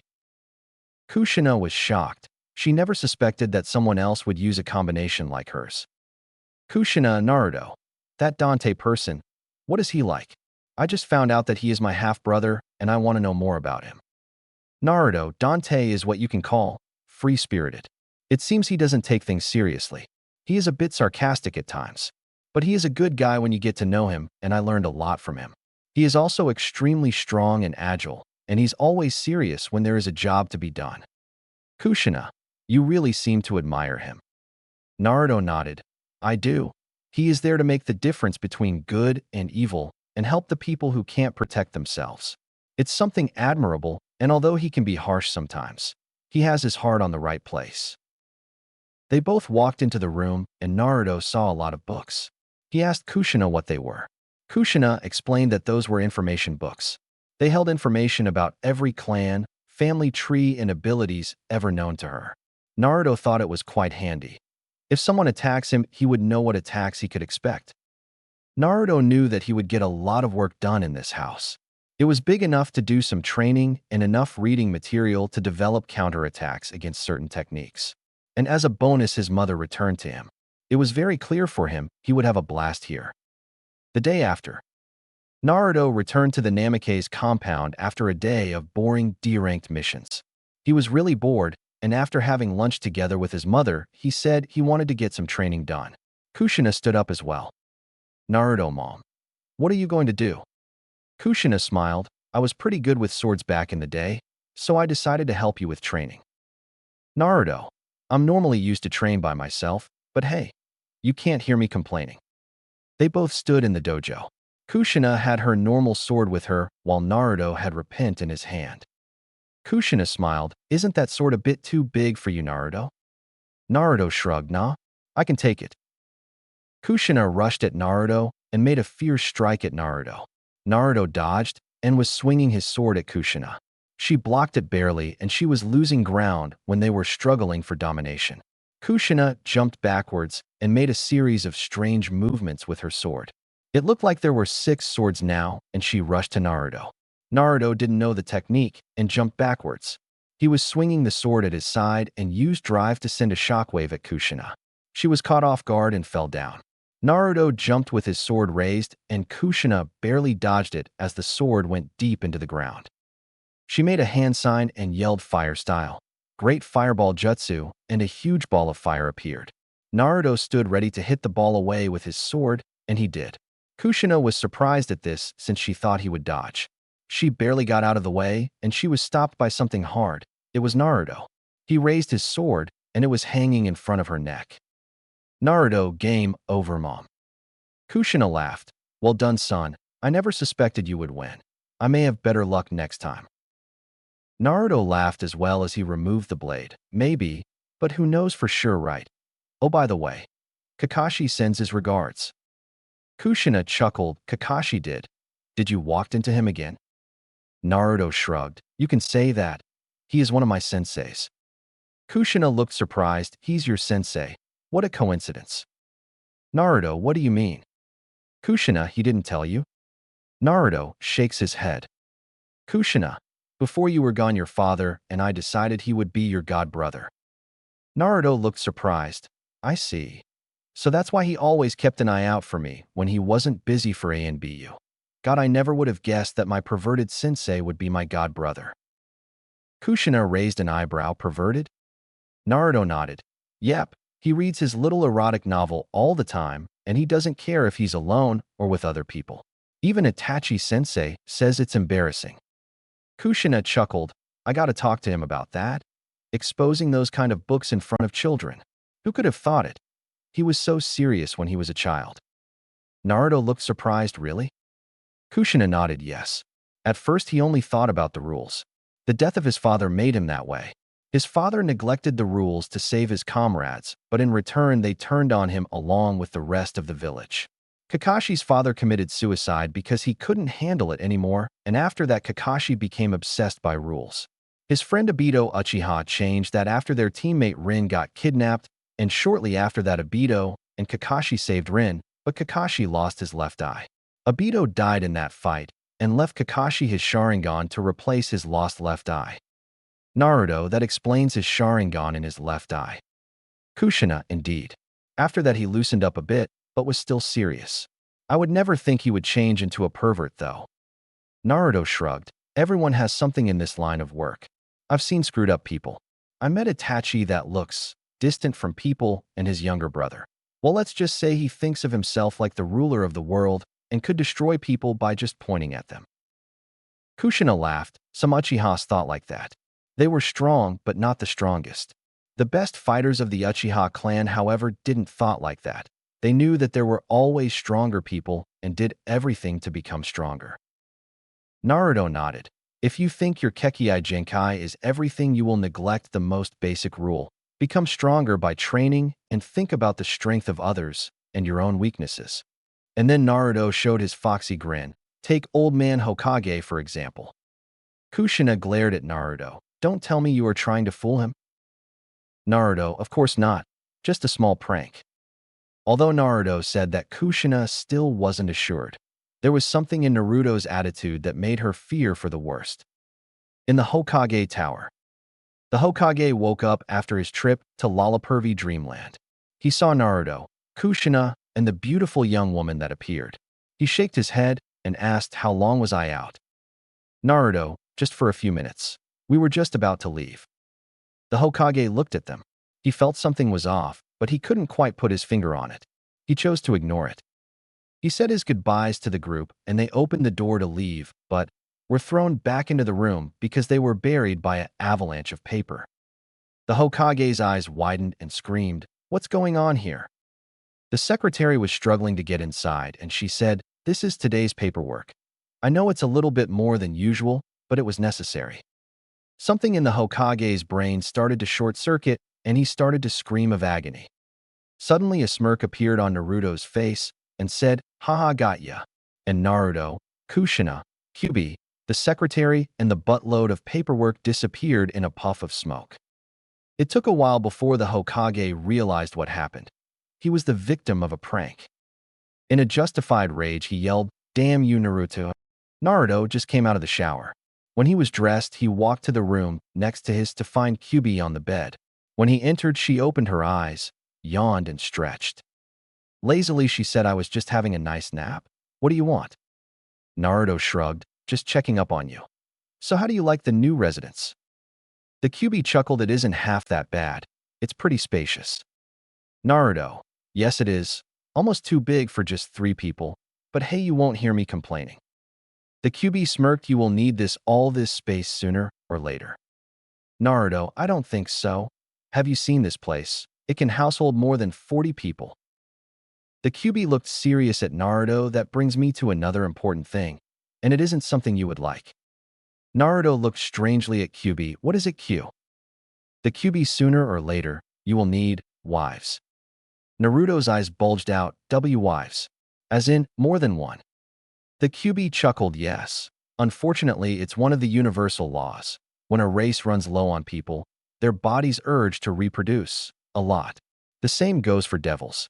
Only you, Dante, and your mother are the only devils left in this dimension, and therefore."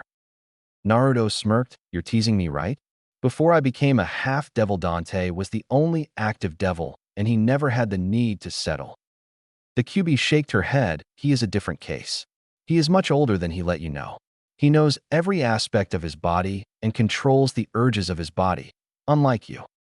Naruto's sweat dropped. "That means, but hey, what about my mother?" The Kyuubi, "Well, although she is half-devil, she never awakened her true devil blood by the devil trigger, so that means her body still acts like a normal human, unlike you." Naruto started to get annoyed. "No, I refuse. I can't have multiple wives. I won't do it." The Kyuubi got a serious look on her face. "Trust me if I say it's for the best. Having multiple wives isn't a shame, and it's better than the alternative." Naruto, "What alternative?" The Kyuubi sighed. "Demons and devils attract mates through pheromones. If the potential mate sniffs up the pheromones, he or she would come running. If you chose to ignore this universal law of reproduction, your pheromones will go out of control. Since you're half-devil, half-human, this will cause that every female human and demon in a 3-mile radius will come running to you in a sexual frenzy, and they will simply take what they desire. I saw it happen once to a male devil, and he ignored it. The poor thing couldn't walk for a damn month." Naruto's sweat dropped and then grunted, "But what will happen if I can't get more than one wife? Not everyone would be so understanding about this whole multiple wives stuff." The Kyuubi teasingly smiled. "Don't worry about that. If you get attracted to a potential wife, your body will do the rest. She wouldn't be even able to resist you." Naruto, this is just great. First, this whole thing that I am being abused by villagers. Then to gain power, I gain a future mate, and now this. Really? What god did I piss off to deserve this? No offense, QB. QB smirked, none taken. Of course you would be pissed, but think about it from the bright side. A lot of adult men would kill someone to be in your shoes. Even that perverted sensei of yours. Naruto just shrugged it off. Oh well, guess I can't do anything about it. Then he asked, how long will I have before those pheromone things start? The QB was thinking, well, hard to tell. It differs with every devil. The average is between 14 to 16 years old, so you have some time left for that to happen. The only thing you don't have time for is for talking. Don't you agree, Naruto? Naruto looked confused, but then he looked at the clock on the wall. Oh shit, I'm gonna be late. See you later, Q. Gotta meet up with my team. QB just snorted and went back to sleep. Naruto quickly strapped his sword on his back and left the compound. 30 minutes later, Naruto was in time for the meeting, but as usual, Kakashi wasn't. Everyone was just sitting while they were getting annoyed by Kakashi's sense of punctuality. Even Itachi placed a comment one time, but it didn't seem to bother Kakashi since he always seemed to be lost on the path of life. Finally, he showed up and explained the mission that consisted that they had to capture a cat called Tora again. Naruto whined, no, not that stupid cat again. This is the 4th time this month. Can't that stupid lady put a leash on that thing? Itachi muttered, I hope so. If I have to do it more than 6 times this month, I will bring it back to her, piece by piece. Kakashi, now guys and girls, please don't hurt the objective or else we won't get paid and the village will lose an frequent client. Naruto sighed, this shit is really getting on my nerves, but oh well. Let's just catch that stupid cat again so that we can return home so I can continue my training. Kakashi, I smiled. Now that's the spirit, Naruto. 1 hour later. Squad 7 captured the cat, again. Because they did this mission a few times, they knew how to capture the runaway beast quickly. Naruto handed over the cat to its respective owner. Here is your cat, miss. Again. The woman petted the cat. That was even worse than something Naruto could came up with when he was in a sadistic mood. Iruka was sitting in front of Squad 7 and said, good job. Now for the next mission. We have painting fences, walking dogs, babysitting.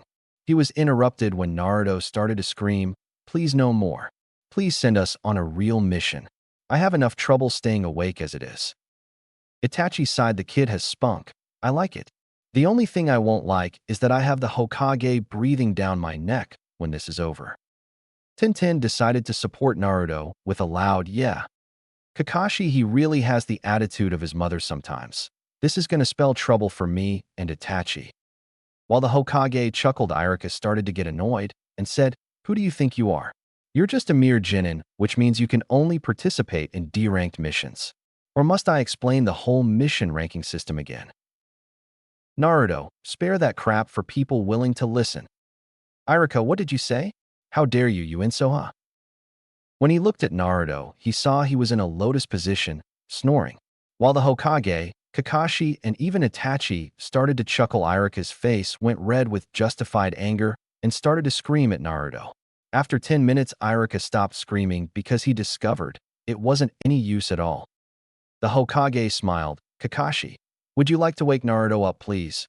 I have something to tell you. Kakashi pushed Naruto a little, but it didn't work. Then Kakashi got a cruel idea. He made a few hand signs, and some water appeared and splat Naruto, who woke up pretty quick after the cold bath. Naruto grunted, you bastard. I'll make you pay for that. Kakashi, I smiled. Any day, Naruto. Any day. Kakashi and Naruto became pretty close after Naruto confronted him about the tight connection between Kakashi and Naruto's parents. The Hokage interrupted the two. Now to get serious.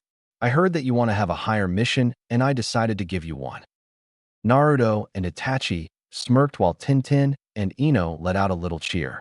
Kakashi just eye-smiled and said, what does the mission entail? The Hokage, you will escort a man to the land of waves. He is a bridge builder, and you will protect him until he finishes his bridge. The Hokage gave a signal to let the client in, and soon he walked through the door, holding a bottle of sake. The man said, hi, my name is Tazuna, and I am a master bridge builder. What? They are sending brats now? How are they able to protect me on my journey? Especially that blonde guy with the stupid look on his face. Suddenly, everyone felt a wind while Naruto was holding his katana. And then, without a warning, the bottle of sake fell apart. It did not break, it just slided apart in pieces. Naruto said with a deep, dark voice, I am quite capable, and sometimes I have a short fuse, so I advise you to never talk about me or any of my companions like that again, or else you will lose more than your booze, got it?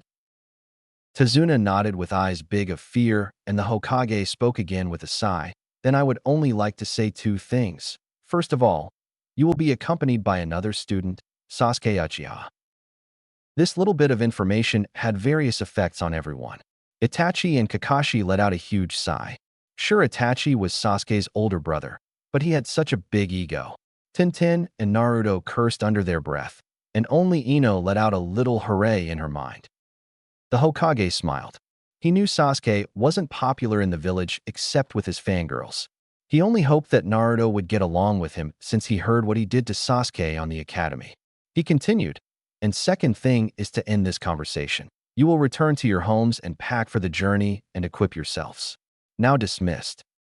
Everyone left, but Kakashi was held back by the Hokage. The Hokage spoke to Kakashi. Kakashi, I know you have tight connections with Naruto, is that correct? Kakashi nodded, indeed. As you know, his parents designated me as his godbrother, and a few days ago he found that out, and since then we spent some time together. What? The Hokage smiled. I know he and Sasuke were never on good terms to begin with. It started on his first day of the academy. It seems he did something to deserve Sasuke's anger, and Sasuke in turn tries to get back on him any way possible. Kakashi sighed. I knew it would come to this, so you want me to prevent an all-out war between Naruto and the young Uchiha. The Hokage nodded, indeed. Young Sasuke is very proud and never forgot what Naruto did to him at the academy. Naruto has a don't screw with me or you're dead attitude. A conflict is bound to happen. Kakashi looked at the Hokage. I will do what I can, but I can't make any promises. Sasuke let his ego grow so big that it will blow up right in his own face, sooner or later. By the way, he can better learn that through Naruto than with an enemy that wants him dead. The Hokage sighed. The huge ego was the problem of young Sasuke Uchiha. He knew it just as much as Itachi did. The Hokage said, I know, but if he pushes Naruto too far, I don't know what's worse, an bloodthirsty enemy or an pissed off Naruto. Kakashi sighed. Fine, I will watch those two, but don't get your hopes up. Sasuke might have some bruises when he returns. And then Kakashi left. 1 hour later. Sasuke was the first one that waited at the gate. Shortly after that, Ino appeared, who immediately started to annoy Sasuke about a date, who responded the way he usually did. He ignored it while he was brooding. Then Itachi and Tazuna appeared.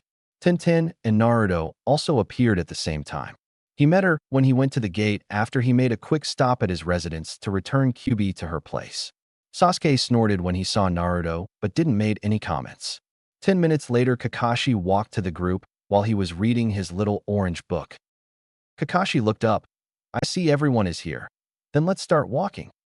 After a few minutes, they started their mission. Sasuke went to the back of the group where Itachi was. Sasuke, hey bro. Itachi looked at Sasuke. What is it? Sasuke, what do you know about that Naruto kid? Itachi shrugged. He seems nice enough. He has a clear head and seems strong, although he has a short fuse sometimes. He sure likes to train a lot. Sasuke nodded. Of course, but he would still have no chance in front of the Sharingan, right? Itachi stopped and looked at his younger brother and calmly said, Sasuke, the Sharingan is as strong as its wielder. It can be a strong weapon, but it doesn't mean it makes the bearer invincible. There are powers in the world far stronger than the Sharingan. Just think about the Rinnegan, the so-called founders of ninjutsu. Sasuke sighed. His older brother always liked to remember Sasuke that the Sharingan isn't an almighty weapon. But because of the Sharingan, the Uchiha clan got its mighty name and has played a big part in the history of Konoha and all shinobi nations. Sasuke wanted to know more about Naruto. There was something strange about him, and not just because he kicked his ass back at the academy. Yes, it was true, his ass was kicked. He asked through about him, isn't there really anything you can't tell about him? Itachi shaked his head. No, I only heard his hobbies and his dreams for the future, but for the rest he is pretty isolated. It seems he likes to spend his time with his teammate Tintin, but normally she is doing the talking. He doesn't like to talk about himself in any way, and even for Kakashi, who spends a lot of time with him, his personal feelings towards everything and anyone is still a mystery yet to be solved. Sasuke decided to drop the matter since his brother didn't seem to know more or doesn't want to let out more. Eventually, the group walked and saw a puddle of water. Naruto water? But it hasn't rained for days. This is really pathetic, even for Chunin. He watched over the group. Tazuna, Tintin, Ino and Sasuke doesn't seem to notice, but Kakashi and Itachi seem to know about it. Naruto suddenly let out a small cough, catching Kakashi and Itachi's attention. He looked at them and Itachi blinked 2 times. Naruto gave a barely visible nod. It seems the 2 Jonin want to wait and see what happens. When they were a few feet from the puddle, 2 ninja came out of it. They were connected with their gauntlets by a chain. They rushed towards Kakashi, who was torn apart by the sharp chain. Itachi got in a defensive position and yelled, "Jinin, protect Tazuna." He turned to the 2 ninja. "Who are you? What do you want?" They chuckled. "We came for the old man. Leave now and you will get to live." Itachi wanted to place a remark, but suddenly he was tackled by Naruto. He felt something flying over him. It were Hell Prides, and they suddenly killed the 2 ninja. Kakashi suddenly came out of the bushes. Ino was surprised. "Kakashi, I thought you were dead." Kakashi answered, "Looks can be deceiving. Protect Tazuna. These things are dangerous." Ino looked at the place Kakashi was killed and saw a log that was turned to shreds. Itachi was back on his feet. "Thanks, Naruto. I didn't notice them so quickly. Normally the atmosphere changes a little when these things appear." Naruto got Repin off his back and smirked. "Don't mention it. And you're right, so that means they spawned a little bit away from this place, which means they were summoned." Itachi looked at Naruto. "Summoned?" "Naruto, I'll tell you the details after this. First we have to kill these little bastards." Itachi shook his head and wanted to say that Naruto should stay back, but Kakashi interrupted.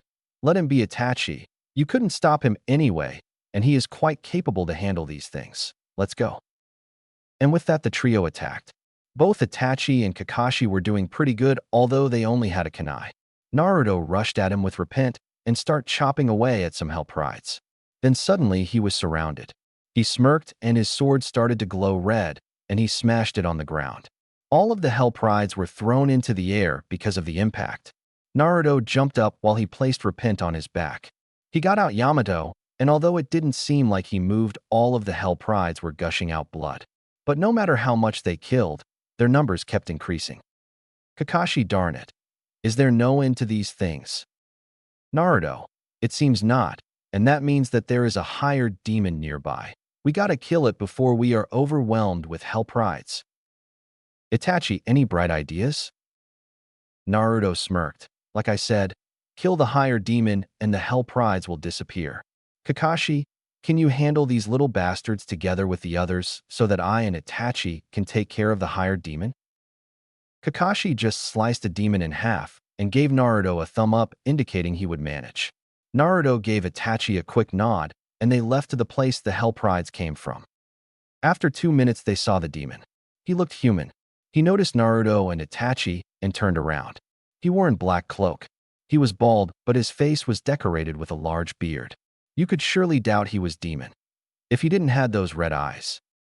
The demon had a soft voice, and he spoke. "So, you two were able to find this place and were able to reach it alive. Impressive." Naruto faked like he was hurt. "You really thought those Hell Prides could kill us?" "I'm hurt." The demon looked at Naruto and said, "You dare to mock me, human? I will show you what a real demon can do." He screamed as dark smoke enveloped his body. Eventually, it dissipated and revealed the demon's real form. It had gray armor and large curved horns. Its eyes glowed red. Instead of 2 arms, he had 4 with the lower ending in sides. The demon shouted, "Now do you see my glorious power?" Naruto just cocked his eyebrow. "Glorious? More like ugly. And that smell. Damn, that smell can knock an opponent off his feet." The demon seemed to be shocked by the mockery, while Itachi whispered in his ear, "Would you like to get us both killed?" Naruto just ignored him while the demon was screaming, "You insolent human! You shall die!" And the demon attacked. Both Naruto and Itachi dodged his rush. The demon quickly went after Naruto, but he didn't suspect Naruto would turn his dodge into an attack. Naruto grabbed Repent and quickly cut off the demon's lower arm with the scythe on it. The demon screamed in pain, and in a blind rage he attacked Naruto again. Quickly simply dodged the attack, and before the demon knew it, the other arm was cut off, leaving the demon with just two normal arms. Naruto smirked. "So much better, don't you think?" The demon grunted, "I will get you for this, pathetic human," and suddenly a sword appeared in the demon's hand. He ran towards Naruto and slashed. Naruto blocked it, and he and the demon were fighting for dominance. Naruto was pushed back a little, but suddenly the demon stopped fighting and collapsed. Naruto looked at the reason why the demon collapsed and saw Itachi. "Itachi, if you are fighting two opponents, be sure you won't get blindsided, demon." The demon smirked. "This is far from over. My master will avenge me. You can count on that, haha," and with that the body turned to dust. All the hell prides disappeared, and the dust began to act strange. It came together and took the form of something. When it was done, there was a scythe laying on the place where the demon died. Naruto cocked his eyebrow and devil arm. Itachi looked at Naruto. "Devil arm?" Naruto explained, "When a strong demon is killed, sometimes his essence is formed into a weapon to serve the one that killed him. The weapon is then called a devil arm. It is a special weapon only suited for the one that killed the demon. It has special powers on its own that will be explained to the wielder through visions. Someone else can't touch or wield the weapon unless he killed the one that possessed the weapon or he receives it from him. So I guess it's yours." Itachi looked at it and grabbed the weapon. He suddenly heard a voice in his head whispering abyss. Itachi felt information running through his mind and started to test them. He saw a tree and slashed the scythe to it while he whispered ghostly devastation. Suddenly, small reaper-like ghosts went to the tree, destroying it. Itachi whispered, "Impressive. I like it." Naruto nodded. "You should. It's a rare thing you obtained a devil arm." Itachi looked at Naruto. "How do you know all this?" Naruto smirked. "My uncle who adopted me hunt these things for a living, and he taught me a lot." Itachi, interesting. "Going to ask the Hokage about this, uncle. Let's go back to the others." Naruto nodded, and they left. When they returned, Naruto was relieved no one was killed. Even Sasuke was alive. That made his mood go down a little, but hey, you can't have everything, right? Naruto arrived and saw something he didn't like. Ino fought for her life and even killed 3 demons, 2 more than Sasuke, since he was mostly covered by Tenten. "Ino, Sasuke, did you see that great, huh?" Sasuke, "More luck than skill." "Ino, why are you always putting me down?" Sasuke, "Because you're annoying." Ino glomped. "Sasuke, please, don't be so mean. I didn't do anything to you."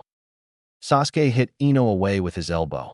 "I said it so many times. Stay away from me. I have no interest in you whatsoever." Ino was wheezing and crying on the ground because the elbow hit her pretty hard. Suddenly, Sasuke felt something scrape by his face. It was a chakra bullet from Naruto.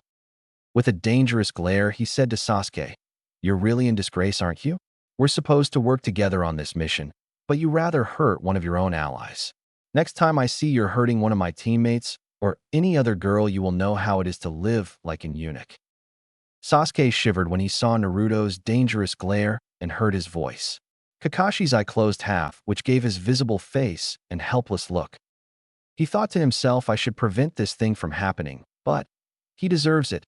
Why doesn't he have the morale standards like Itachi?" Itachi also had his own thoughts about his little brother. "Why are you being such a disappointment, Sasuke? Why don't you show any warm feeling to anyone? Oh well, you deserve that treatment Naruto just gave you, because Naruto is right." Then Itachi turned to Tazuna. "We need to talk. You lied to us." Tazuna started to sweat and said, What do you mean?" "Naruto, he means the fact that 2 amateur Chunin lowlifes came for you. If the Hokage knew that, he would classify it as a higher-ranked mission." Tazuna decided to come clean since there was no use in lying anymore. "It's true. The land of waves is a poor country, and the little money we earn is being taken by the man who rules our country, Gato." "Itachi Gato? as in Gato import and export. Tazuna nodded. Yes, the same one. We decided to bring enough money together to build a bridge that connected us to the mainland. Gato don't like that idea since he would lose a lot of power because then we could transport our good ourselves to the mainland and his export business would be useless. I am the bridge builder, which means, if I am dead, there will be no bridge. Gato is a ruthless bastard who would even sell his soul for power. Naruto looked up and Itachi said, we should abandon you. Tazuna, I understand. If I need to, I will go back alone.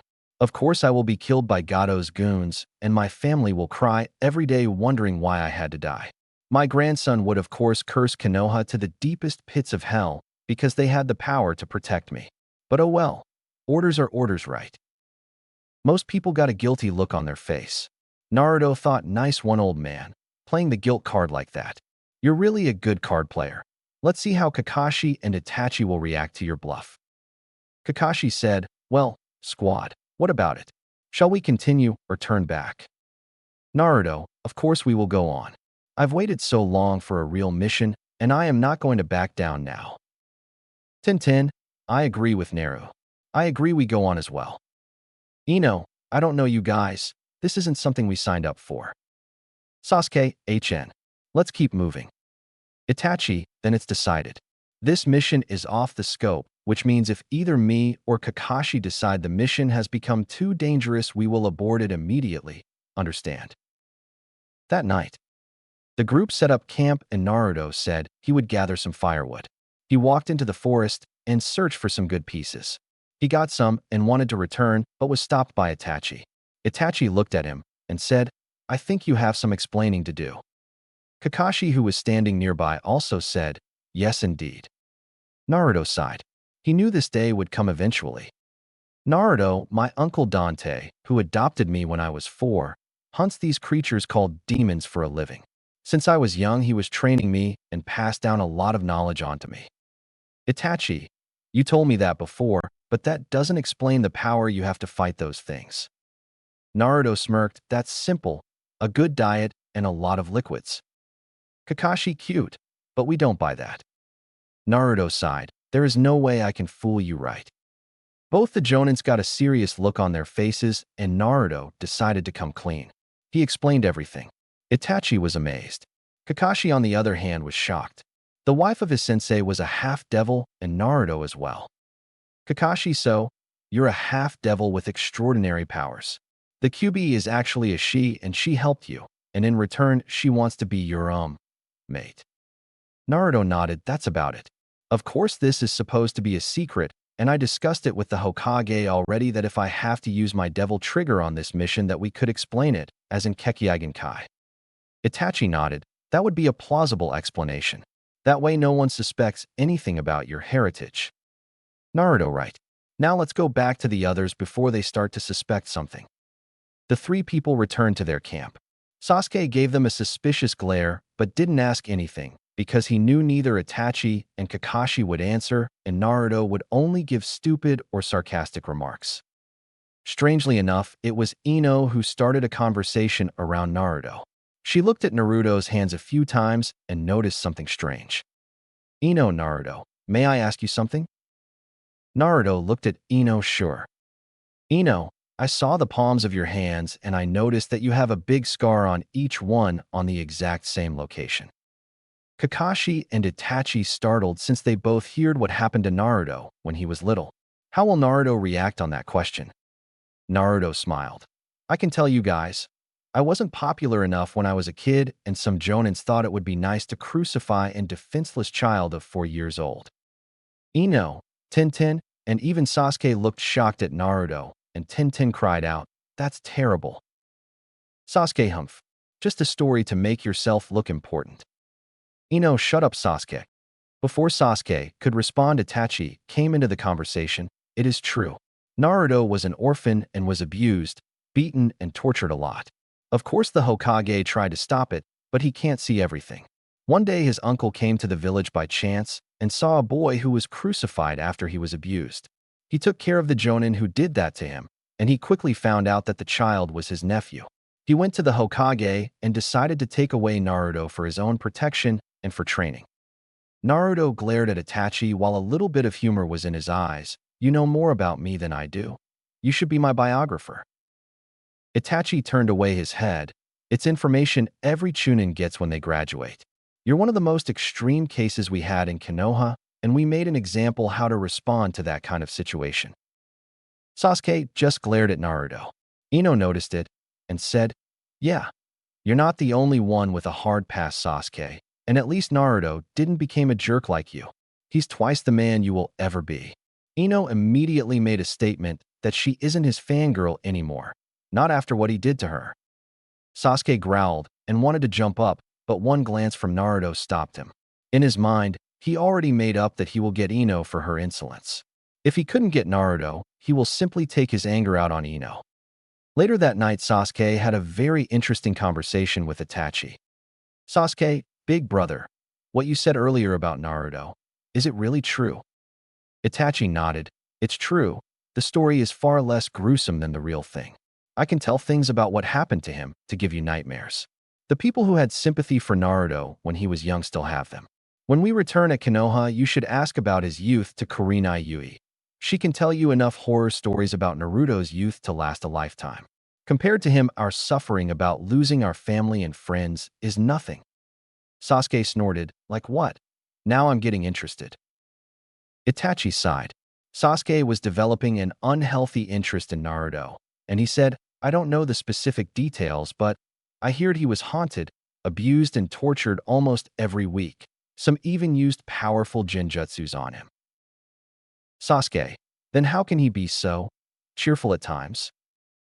Itachi looked at the sky. Even I don't know that. I don't know his cheerfulness is a masquerade or real. Maybe he decided at one point of his life to make the best of it and stopped crying and moping. Maybe he didn't care about what happened to him anymore and why. I guess that will be a mystery that we might never find out. With Naruto and Tenten. Naruto and Tenten had the same kind of conversation like Itachi and Sasuke had, only it started a bit more cheerful. Naruto just told her about the prank he pulled on the villagers. He ran away from them and led them straight to the ANBU headquarters, who immediately took care of them. Tenten laughed. You really did that? That would give the villagers something to think about. Naruto smiled. It certainly did. I think I heard one of them call out to his mommy. Tenten got a more serious face. Why were you hated so much, Naruto? Of course Naruto knew the reason, but found it unnecessary to tell Tenten right now. He simply shrugged and said, I really don't know. Perhaps they didn't like my face. Who can tell? Tenten, but how did you survive and even stay so cheerful? Naruto acted serious for the first time. Sometimes you gotta quit crying and complaining about things you can't change at the time. If you go that way, you either end up like Sasuke bastard, or you simply destroy yourself. Tenten showed her smirk again. Thank Kami you didn't turn out like Sasuke. One of those is enough for Konoha, thank you very much. And his fangirls are as stupid as he is. Naruto smiled as well. That's one of the few things I thank Kami for, and for the fact you're not one of his fangirls. You're the only girl I can chill with. Suddenly, they stopped talking when Ino came to sit by them. Naruto and Tenten looked surprised, and Tenten said, Sasuke is over there with his brother. Ino just looked at Tenten. I know.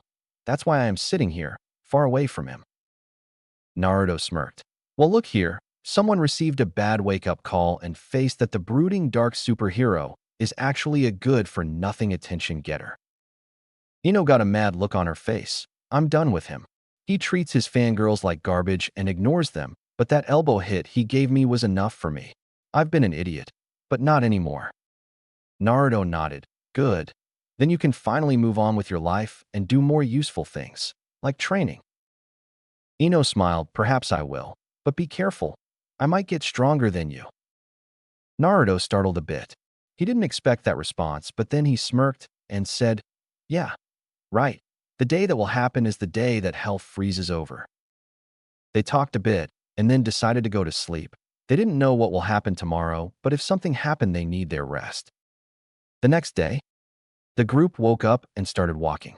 Itachi and Kakashi took the front, followed by Tazuna.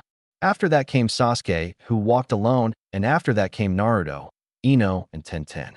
Naruto and Tintin found out that Ino had a personality, and a nice one at that. Soon the two girls could get along just fine.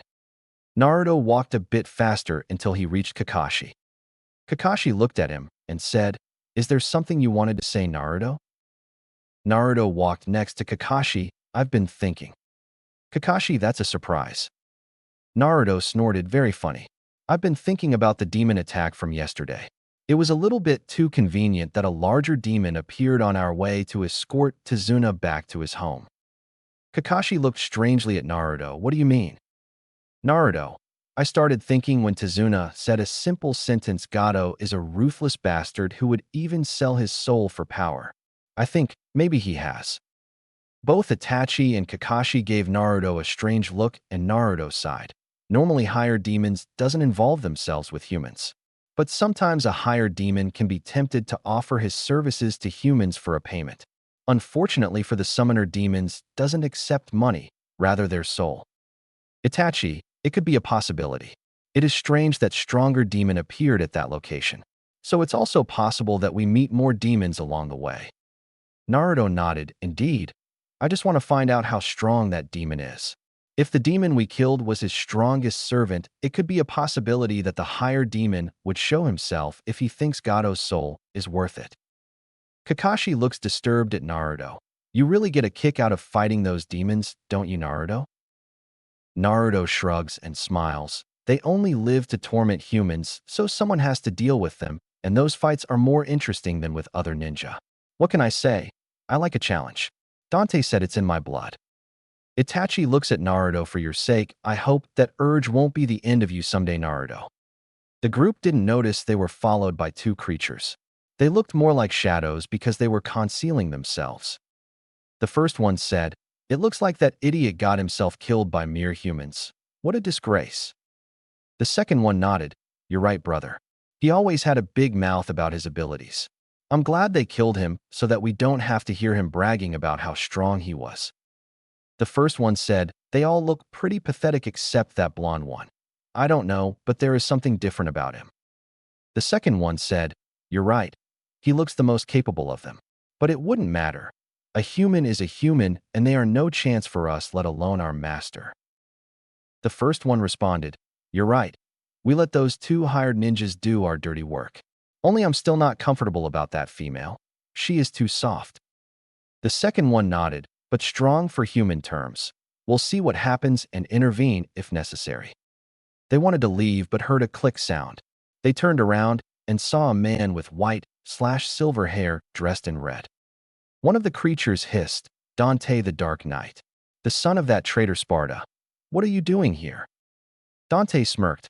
"I've been here quite some time now and heard you annoying conversation.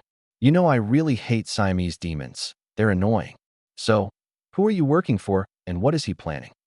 The second creature hissed, "We won't tell you. Our master will kill us." Dante shrugged and calmly said, "Perhaps, but if you won't tell me you die anyway, and on top of that, it would be much more painful." The creatures looked at Dante with eyes filled of hate and a little bit of despair. They both heard the rumors what happened with demons who wouldn't tell anything to Dante. A fate even worse than the lowest circle of hell. They remained silent for a while, and Dante said, "Tick, tock, tick, tock. Time is running out, you boys, so what's it gonna be? Are you two gonna spill the beans, or are we gonna play the demon anatomy game?" One of the demons looked scared and said, "Please not that. We'll tell you anything." Dante got an icy glare in his eyes and said, "Then start talking." The demons told him everything. About that Gato summoned their master from the demon realm. That Gato would give his soul for wealth and power, and that the demons would do anything to prevent that the bridge would be built. They even told their master's name and abilities. Dante smirked. "Well done. That wasn't so hard, was it?" One of the demons said, "Can you remove your guns, please?" Dante's smirk became even wider. "No, I didn't say I would let you guys live." The eyes of the demons widened. "What? You lying bastard." Dante made an insulted face. "I didn't lie. I never said I would spare you guys if you spilled your guts. But I'll make it up to you. You guys will die quick and won't feel a thing." The two demons lunged at Dante in a pathetic attempt to save their lives. Dante smiled and said, Jackpot. And he pulled the trigger and left 2 demons dead on the ground. With the group. The group was traveling by a small, simple boat. It didn't have an engine so that they wouldn't get noticed. The fact there was a thick mist helped in that department. Tazuna explained the situation the land of waves was in and how the people lived. The boat reached shore and the group disembarked. The group obviously heard something in the bushes. They looked at it intensively, and soon a rabbit came out of it. Its fur was as white as snow and was looking at the group. Kakashi was thinking, a rabbit? But why is its fur white? They only get that in the winter when there isn't much sun, which means it was raised in a dark place. Something's wrong here. He suddenly said, "Get down." Everyone went to the ground except Naruto, who just sidestepped. A huge blade was spinning in midair and ended in a nearby tree. The next second, someone was standing on the blade. The man looked scary, although only his eyes were visible because the lower part of his face was covered with bandages. The man said, "I see why the 2 demon brothers of the mist couldn't finish the bridge builder off. Who would have thought that he would be escorted by 2 of Konoha's finest, Kakashi Hatake, the copy ninja, and Itachi Uchiha, the dark menace?" The 2 Jonins looked up, and Itachi said, "Zabuza Momochi, the demon of the hidden mist." "Zabuza, I'm honored. You know my name. The only thing that I find disrespectful is that you 2 brought along those pathetic excuses for ninja." Sasuke was strangely enough shaking and was thinking, I've never felt so much killing intent before. This suspense is killing me. Jonin fighting to survive. Kakashi noticed Sasuke shaking and I smiled while he said, "Don't worry, Sasuke. I never let my team down." Although Sasuke was shaking, the words of Zabuza had another effect on Naruto. He was pissed off. Naruto said, "Hey, no brows. Why don't you find out how much of a sorry excuse for a ninja I am? And what's that big sword for? Are you compensating for something?" Zabuza glared at the young blonde. "Shut up when grown-ups are talking, brat. I won't get worked up or insulted by a genin brat who is playing ninja." Naruto smirked. "Why not? Because you can't think of a good comeback or just because you're plain stupid? You don't have much working for you. I can see that already." Zabuza was growling while Kakashi and Itachi made an helpless expression. Kakashi was thinking, Naruto, why do you always have to be the nail on someone's coffin? Itachi was thinking something similar. It's just like with that demon. But this isn't a simple demon, Naruto, and I don't know if you can handle your first human kill yet. Suddenly Zabuza was laughing. "You've got guts, kid, I'll hand you that. You know what? If Kakashi and Itachi stay out of it, I'll consider if you'll be my warm-up." Naruto was stretching his limbs like he was getting prepared for a simple sparring match and said, "Fine with me. But I think I'll be more than just a simple warm-up."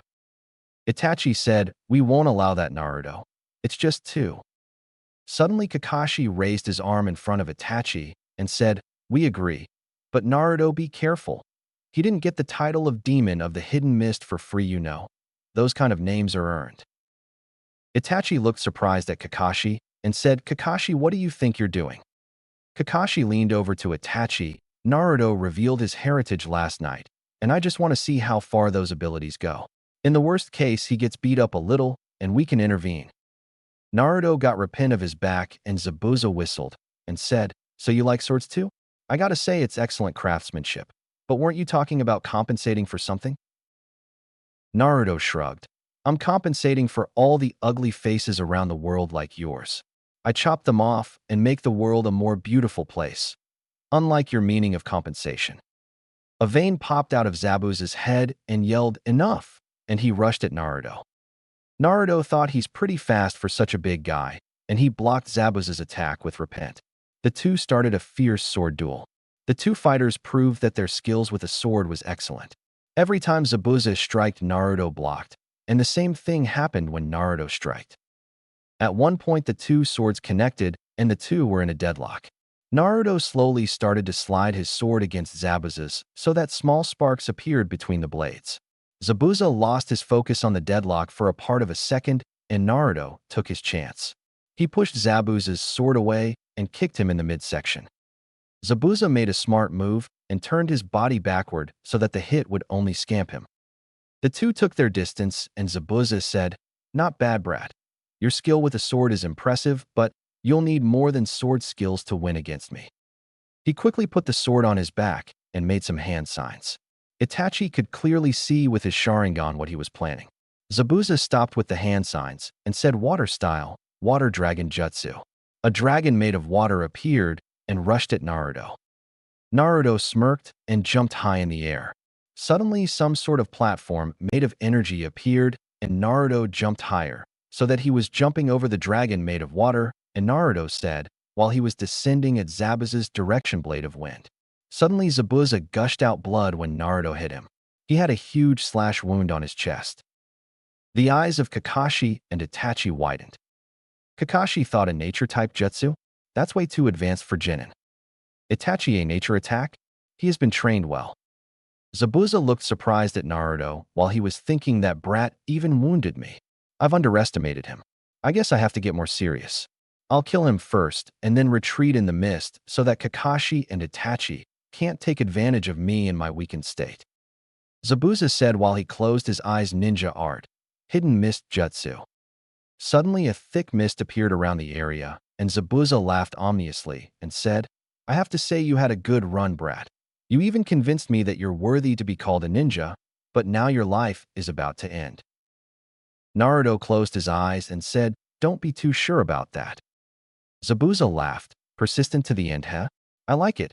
If you weren't on the good side, we could have been partners and nothing would be out of your gra. Bang. Suddenly the bang sound was followed by a loud scream. It seemed Zabuza received a terrible hit. The mist cleared a bit because Kakashi released some chakra, and everybody could see that Zabuza had a small hole in his shoulder.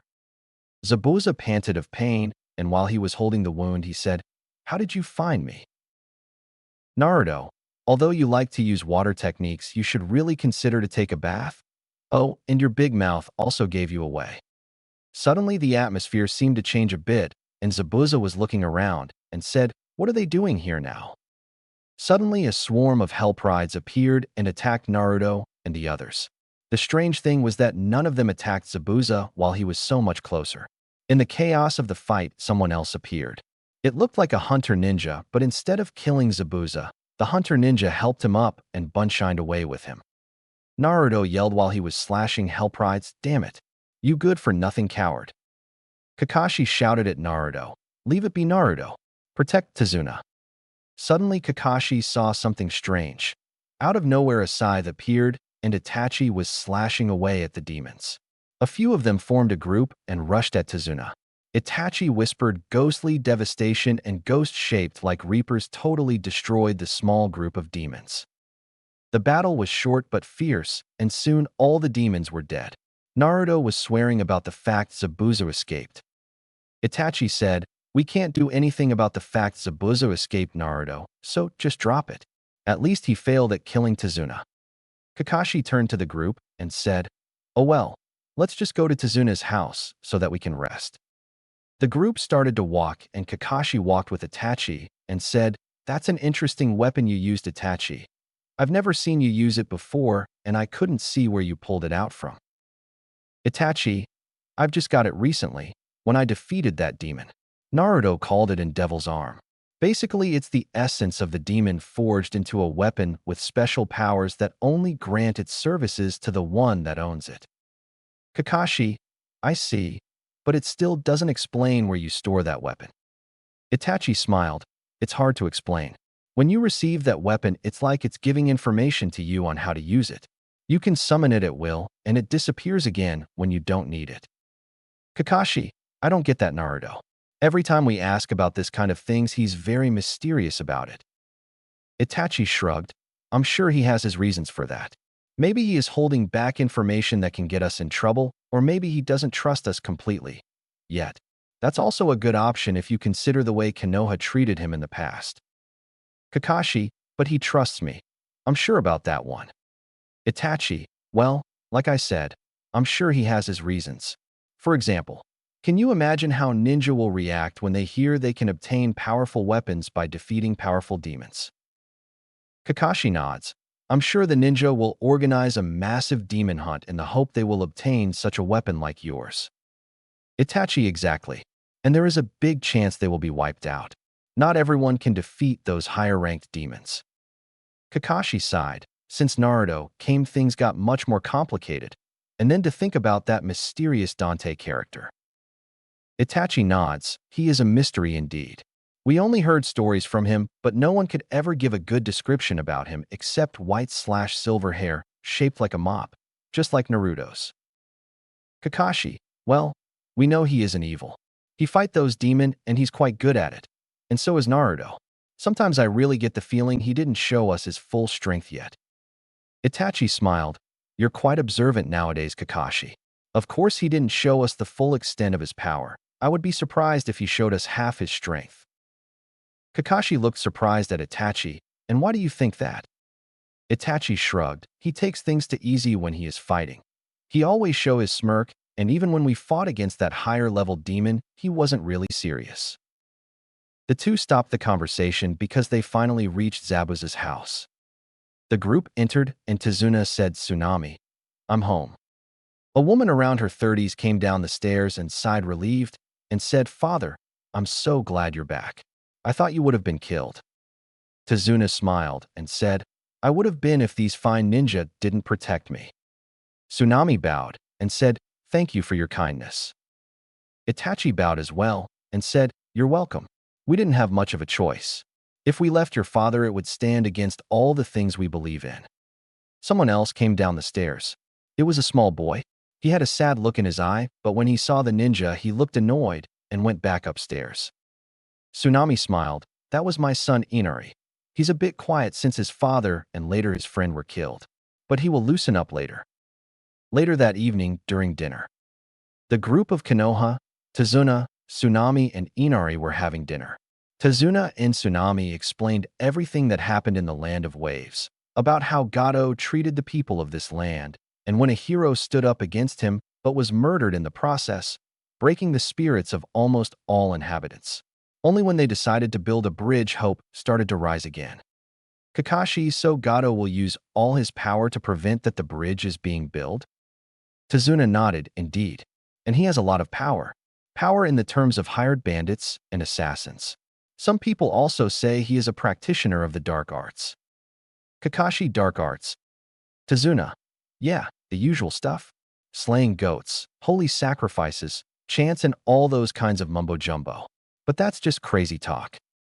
Naruto smiled, Bandit Lord or Voodoo Master, I don't give a damn. We will just face him, and when he is dead, or if the bridge is being completed, this land will finally know peace and prosper. Inari, who was silent all this time, said, Shut up. You don't know what you're talking about. You will all die when you will face Gato. Tsunami was shocked and reprimanded Inari, and with a smile on her face, she said, I'm sorry for his behavior. He had a hard time. Naruto sighed. That friend of him being killed? Pathetic. Instead of putting his head in his ass, he should do something about it. Inari looked mad at Naruto and screamed, Oh yeah. You can say that. You have an easy life. You don't have to live in fear every single day. Naruto gave Inari an icy glare and slammed his fist on the table. Oh, you think I haven't? You're a little, whiny, good-for-nothing crybaby. Maybe I should give you a good spanking. You think about all those bad things that you miss the things you still have, so don't give me that idiotic crap about being pathetic.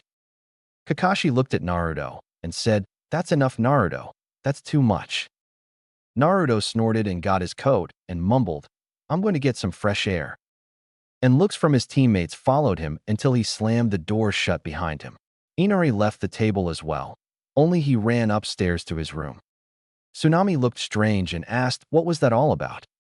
Itachi sighed. Let's just say that two different lifestyles collided.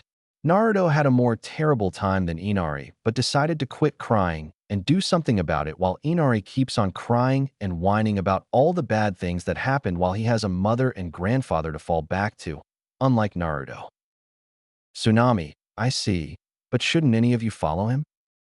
Kakashi, no. We will just let him blow off some steam. He likes to process these kind of things alone. Somewhere else nearby, Zabuza was laying on bed. He was recovering from the fight he had with Naruto. Next to his bed, there was a beautiful woman called Haku. Zabuza took Haku with him when she was little. She became an orphan at young age because her father killed her mother because she had a rare Kekkeigen Kai, and that was forbidden. Haku became a strong kunoichi under Zabuza's watch, and in return, she helps Zabuza with his dream. Also Gato, a well-dressed, fat man with sunglasses on, was standing there, and he was accompanied by a strange man. The strange man was long and slim. He had medium red hair and was covered in black clothes. He looked uninterested at the ninja. Gato was here to laugh at Zabuza. "Ha, demon of the hidden mist. Give me a break. You thought you were almighty, but here you are, mangled like a little thug who got spanking from his daddy." Zabuza growled but decided to let it go because he could use Gato's money and said, "I wouldn't be in this position if that blonde kid kept out of this." Gato's eyes widened behind the sunglasses and yelled, "What? You were taken out by a freaking kid." The man who was with Gato got an interested look on his face, and with his deep voice he asked, "Blonde kid? Did he had a big sword on his back?" Zabuza nodded. "That's right, and he was pretty skilled with it too." Gato turned to his companion and asked, "You know that stupid kid?" The man looked at Gato with a disgusted look in his face. It looked like Gato's face sickened him, and he answered, "Well, if I'm correct, that stupid kid was the child who was traveling with Dante, the Dark Knight." "Gato, what has that to do with us?" The man sighed. "Dante is a warrior I wouldn't like to face. I'm sure that would be the end of me. Around 3 years ago, I heard from a demon that a blonde child was traveling with him, hunting and killing my kind. At that age, he was quite capable to measure himself up against even 4 hordes of lower demons, and I don't think his skills became rusty the last 3 years. Gato, I don't give a damn about what he can do. I have enough money to hire enough bandits to take out most opponents." Zabuza interrupted, "No, this is my contract, and I will take care of him. It won't be long before I can move again, and then I will kill everyone, including the bridge builder." Gato nodded, and together with the man who was with him, he left. He whispered to the man, "Do you think you can defeat that kid? I think Zabuza is overestimating himself, a bad ninja trait." The man smirked. "Well, I heard that the child is quite capable, but he still remains human, so I think I'll play with him when the time comes." Both men had evil thoughts they kept to themselves. With Naruto. Naruto was walking in the nearby forest. He was thinking about what Inari said and his own past. He thought, darn that kid, saying that he has it tough. At least he still have his mother. The QB said, "But you also have your mother, Naruto." Naruto, but Q. Only since recently. In the past, I had almost no one. No friends, no family, no one to talk to and ask why I was being hated. The QB sighed, "But Naruto, he's just a kid. There is no way he could know the suffering you had to endure. Naruto, TSK. He should think about what he has, not what he has lost. And if he doesn't intend to protect, that he's worth nothing." QB remained silent. She knew it was no use to talk to Naruto when he was like this. Naruto suddenly stopped walking. He thought he saw something white in the forest, and he focused. He saw a woman dressed in white. There was something strange about that woman. It was like she was emitting white light. She had red hair and smiled kindly to him. She turned around and made a gesture to Naruto to follow her. Naruto decided to take his chances and followed the woman into the dark woods. Naruto was following the strange woman. The woman didn't stop for 1 second. She didn't stop, she didn't speak, and she didn't look back. It was like it was normal that Naruto followed her. They came to a clearing, and the woman turned around. Naruto was looking at a gentle face. Suddenly, a ruined old building appeared behind her. She turned around and entered the ruins. Naruto shrugged and followed her into the dark, creepy old building.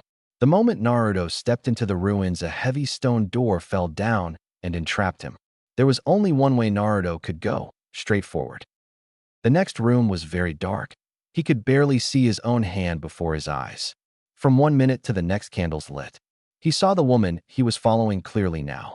She had her red/orange colored hair tied in a ponytail, and she wore a beautiful white dress with golden graphics in it. The thing that caught his attention the most was the beautiful necklace she wore. For the rest, she was just wearing black boots. She looked at Naruto, and then she faded. Naruto walked closer to the point she was standing.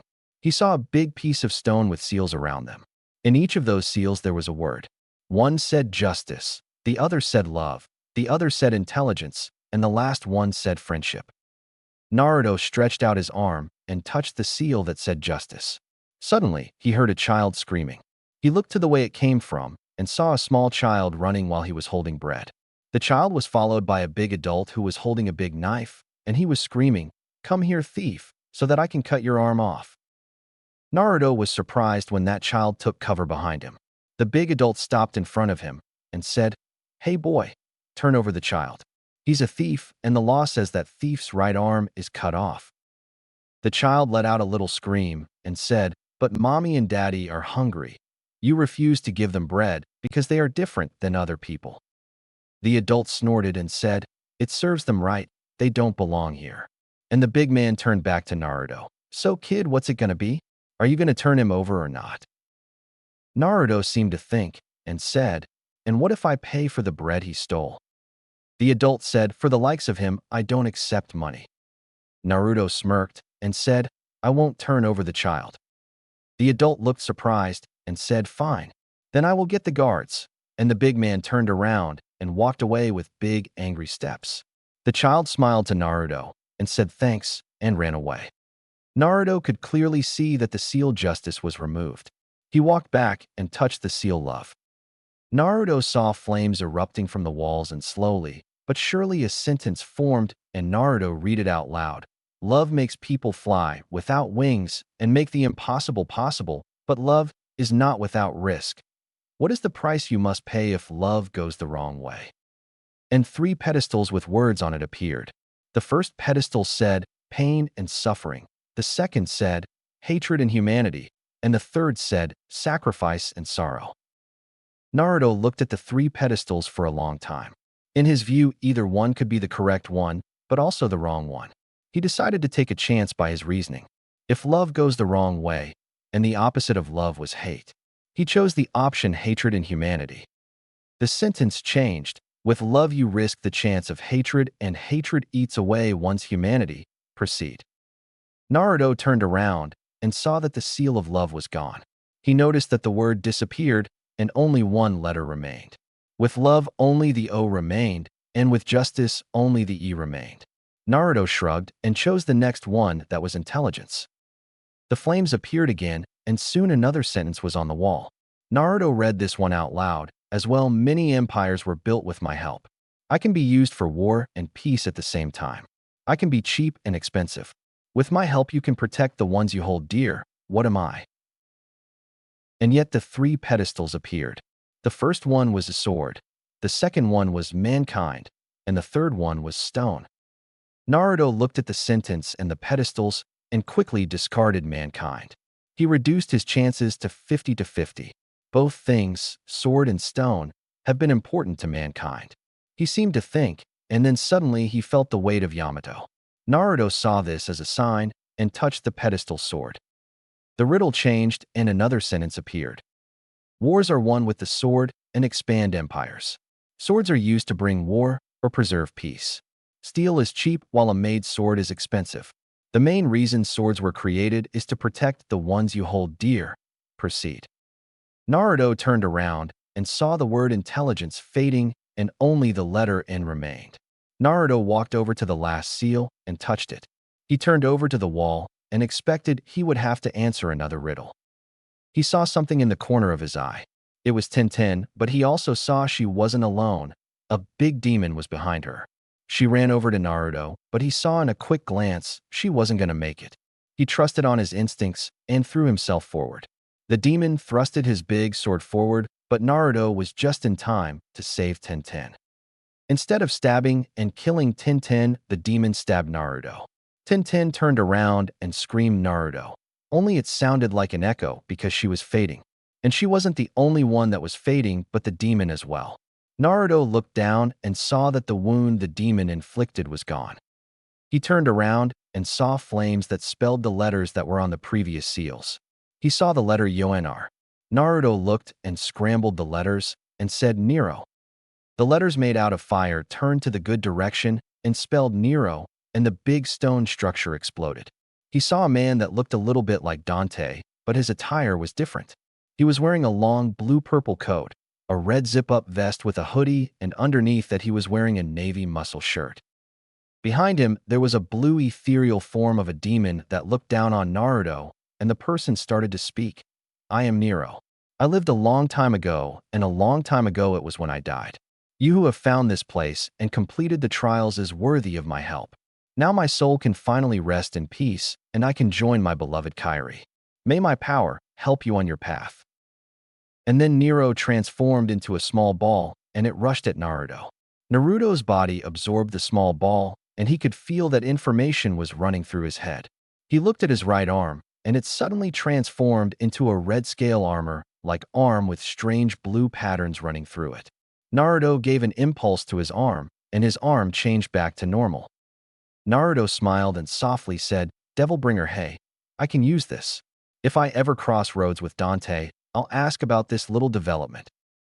He left the chamber, and when he reached the hall, he wasn't surprised that the door made of stone was gone. He left the ruins, and when he came out there was a bright light, and the ruins were completely gone.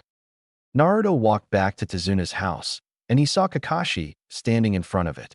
He was leaning against the wooden wall with his arms crossed, and said, You took your time with your little walk. Naruto shrugged and said, It's a good night to take a walk. Kakashi, everyone is already sleeping. You should turn in as well. Tomorrow we will train. I suspect we will hear more from Zabuza and Gato. Naruto, what kind of training? Kakashi, you'll see. Naruto shrugged, walked past Kakashi, and went upstairs to the room that was preserved for the men. He undressed himself and went to sleep. In Naruto's mind, Naruto walked into the big main room, and he saw that Kyuubi was sleeping on the couch. He frowned and growled, Is sleeping the only thing you do? Kyuubi slowly opened her eyes and said, No. Remember that I taught you about chakra and different kind of jutsus? And on top of that, how can I stay awake if you are gone all the time? Naruto, then create something to amuse yourself for the time being. If this goes on, you will go even lazier than you are now. Kyuubi whined, Shut up. At least I am being myself instead of pretending that I am a normal person. Naruto sighed. Here we go again. I can't walk into Konoha and say, Hey villagers, you were right all along. I am a demon. No, actually, I am worse. I'm a devil. Let the hunt begin. The Kyuubi chuckled and said, I can imagine the chaos that will bring. I can already see the people running away in fear while a few pathetic dumbass attack you without any chance of winning. But that's not what I meant. You're letting the others believe that you are weaker than you actually are. Naruto shrugged. I don't think any of the Jonin would like that a mere genin is stronger than they are, although I would love to annihilate that Sasuke. He gets on my nerves. Kyuubi, I don't like him either. There is something seriously wrong with him. I like his brother Itachi, but that Sasuke reminds me of someone else. Naruto, someone else. The Kyuubi nodded. Long ago there was one Uchiha who was very evil. His name was Madara Uchiha. Naruto, Madara Uchiha? That was the leader of the Uchihas and the rival of the first Hokage, right? The Kyuubi nodded. Yes, he was a gifted ninja whose skill with the Sharingan was extraordinary. Naruto, how did he die? The Kyuubi frowned like there was something she tried to remember, and she said, I can't quite remember. Everything from that time is a little vague, and every time I want to remember it, it's like I hit a barrier. Naruto nodded. But why was he different than the other Uchihas? The Kyuubi, Madara Uchiha, was the first one that unlocked the Mangekyo Sharingan. Naruto, Mangekyo Sharingan. The Kyuubi nodded. Indeed. You can say it's the next level of the normal fully fledged Sharingan. It has a lot of power, although no one can really tell what it can do. Naruto, I see. Oh, by the way, Kakashi is going to train me and the other tomorrow. The Kyuubi said, Oh really? Don't expect too much from it. It will mostly be genin things. Naruto responded, If that's the case, I will train by myself. Kyuubi, that's for the best. I mean, you know a lot of jutsus, although you never used it around your teammates, and on top of that you can use that style you've developed. And I don't mean that perverted jutsu you used against Dante and Trish a while back. Naruto snickered. I remember. Flashback. Dante was training Naruto, and Trish helped along. Sometimes it happened that Trish came by and helped Dante with several things. Dante and Trish were working together to beat Naruto. In the first few training sessions, Naruto was totally annihilated, but at this point, he could last longer, although he had a hard time. Trish attacked, and Naruto pushed her back, but Dante saw his chance and flanked Naruto. Naruto molded his chakra and yelled sexy jutsu. A puff of smoke appeared, and when it cleared, Dante saw a beautiful young, naked, blonde-haired lady with the most beautiful blue eyes he had ever seen. The young blonde woman pouted and said, "Oh please Dante, you don't hit a lady like me, do you?" Dante was stunned and unable to make a snappy comeback, let alone attack that transformed Naruto. However, Naruto didn't had so much luck with Trish, who was enraged with the perverted diversion of Naruto and kicked him between his legs. Naruto transformed back and was lying in a fetal position while Trish scolded, "You perverted little scumbag. I told you, Dante, that your influence on a young boy is bad." The two started to argue while they totally forgot about Naruto, who was still lying there while he was worried about his ability to become a parent in the future. In flashback, Kyuubi sighed. "That was just really wrong. But anyway, I meant that style that you use your devil energy to make jutsus." Naruto: "Oh yeah, devil art. It started as a hobby, but it became something serious as time proceeded." The Kyuubi nodded. "Indeed. Some can be classified as S-rank jutsus because normal ninja would need a massive amount of chakra." Naruto shrugged. "I've always had a large chakra reserve. Must be because I'm a devil." Kyuubi: "That or maybe because you're also part of the Uzumaki family. The Uzumakis were always known for their massive chakra reserves and the long lifespans they had. That's why they were mostly chosen to be the vessel of me." Naruto: "Oh yeah, that's right. Well, perhaps I have the best of both worlds." Kyuubi: "Perhaps, but don't you think you should rest about now? Who knows what will happen tomorrow, and perhaps you will need your strength." Naruto: "Good thinking, Q. Good night, and I'll visit you soon." Kyuubi: "I hope so. It gets lonely in that empty head of yours." Naruto growled and went out of his mindscape and started to dream. The next morning, Naruto got up and saw that Itachi, Sasuke, and Kakashi were already out of bed. He got dressed and walked out of the room. To his surprise, he saw that he and Ino came out of the room at the same time. Ino waved and said, "Oh, good morning, Naruto. How late did you come back? I didn't hear you return." Naruto responded, "Good morning, Ino. I don't know the exact time anymore, but Kakashi was awake at that time." Ino: "I see. Well, we have some training today. I'm so excited." Naruto shrugged. "We'll see. I won't get my hopes up." The two walked downstairs and saw that everyone was waiting for them to eat breakfast. They said good morning to everyone, and even Inari responded. Last night, Inari had a good conversation with Kakashi, and he started to understand that there were more people who were suffering, but unlike him, they didn't cry, but did everything they could to make their lives bearable. The group started breakfast, and after that the ninjas went to the nearby forest to train. They were standing there, and Tenten asked, "Senseis, what are you going to teach us?" Kakashi gave an eye smile and said, "Climbing trees." Everyone looked weird, and Ino said, "But I already know how to climb trees when I was little." Kakashi: "That may be so, but I didn't say you may use your hands. We are going to teach you to climb trees like this." And he walked towards a tree and walked on it like he was walking on the ground until he reached the first branch. He threw a kunai down and said, "Now it's your turn." Ino said, "But how?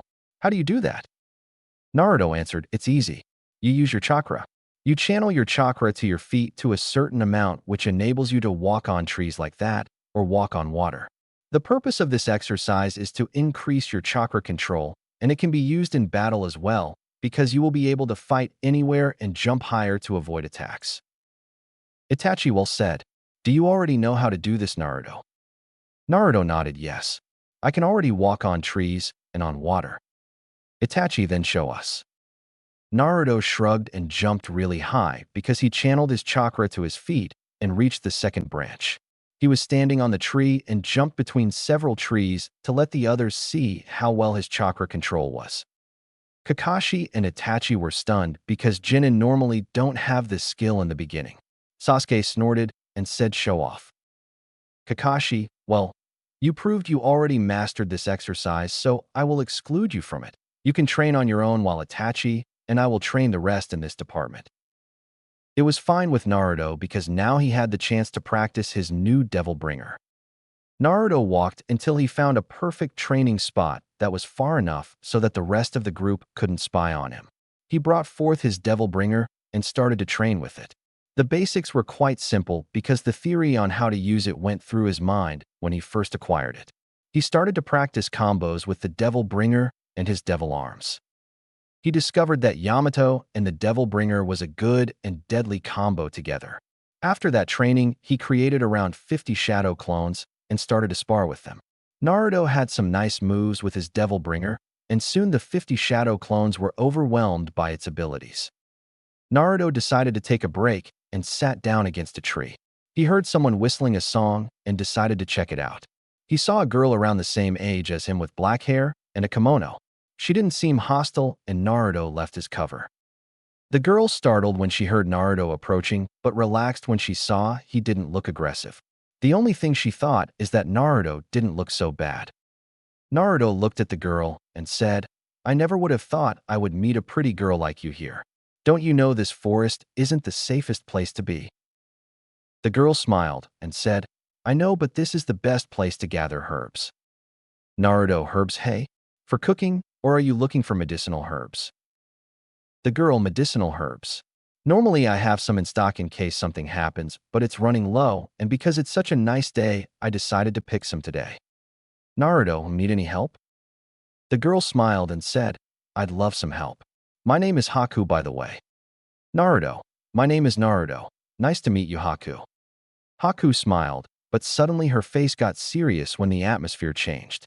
Naruto noticed as well and quickly reacted when he saw some small demons charge at Haku.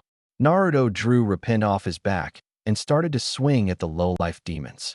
There were quite a bunch of them, and unlike the normal lower demons, these ones were faster.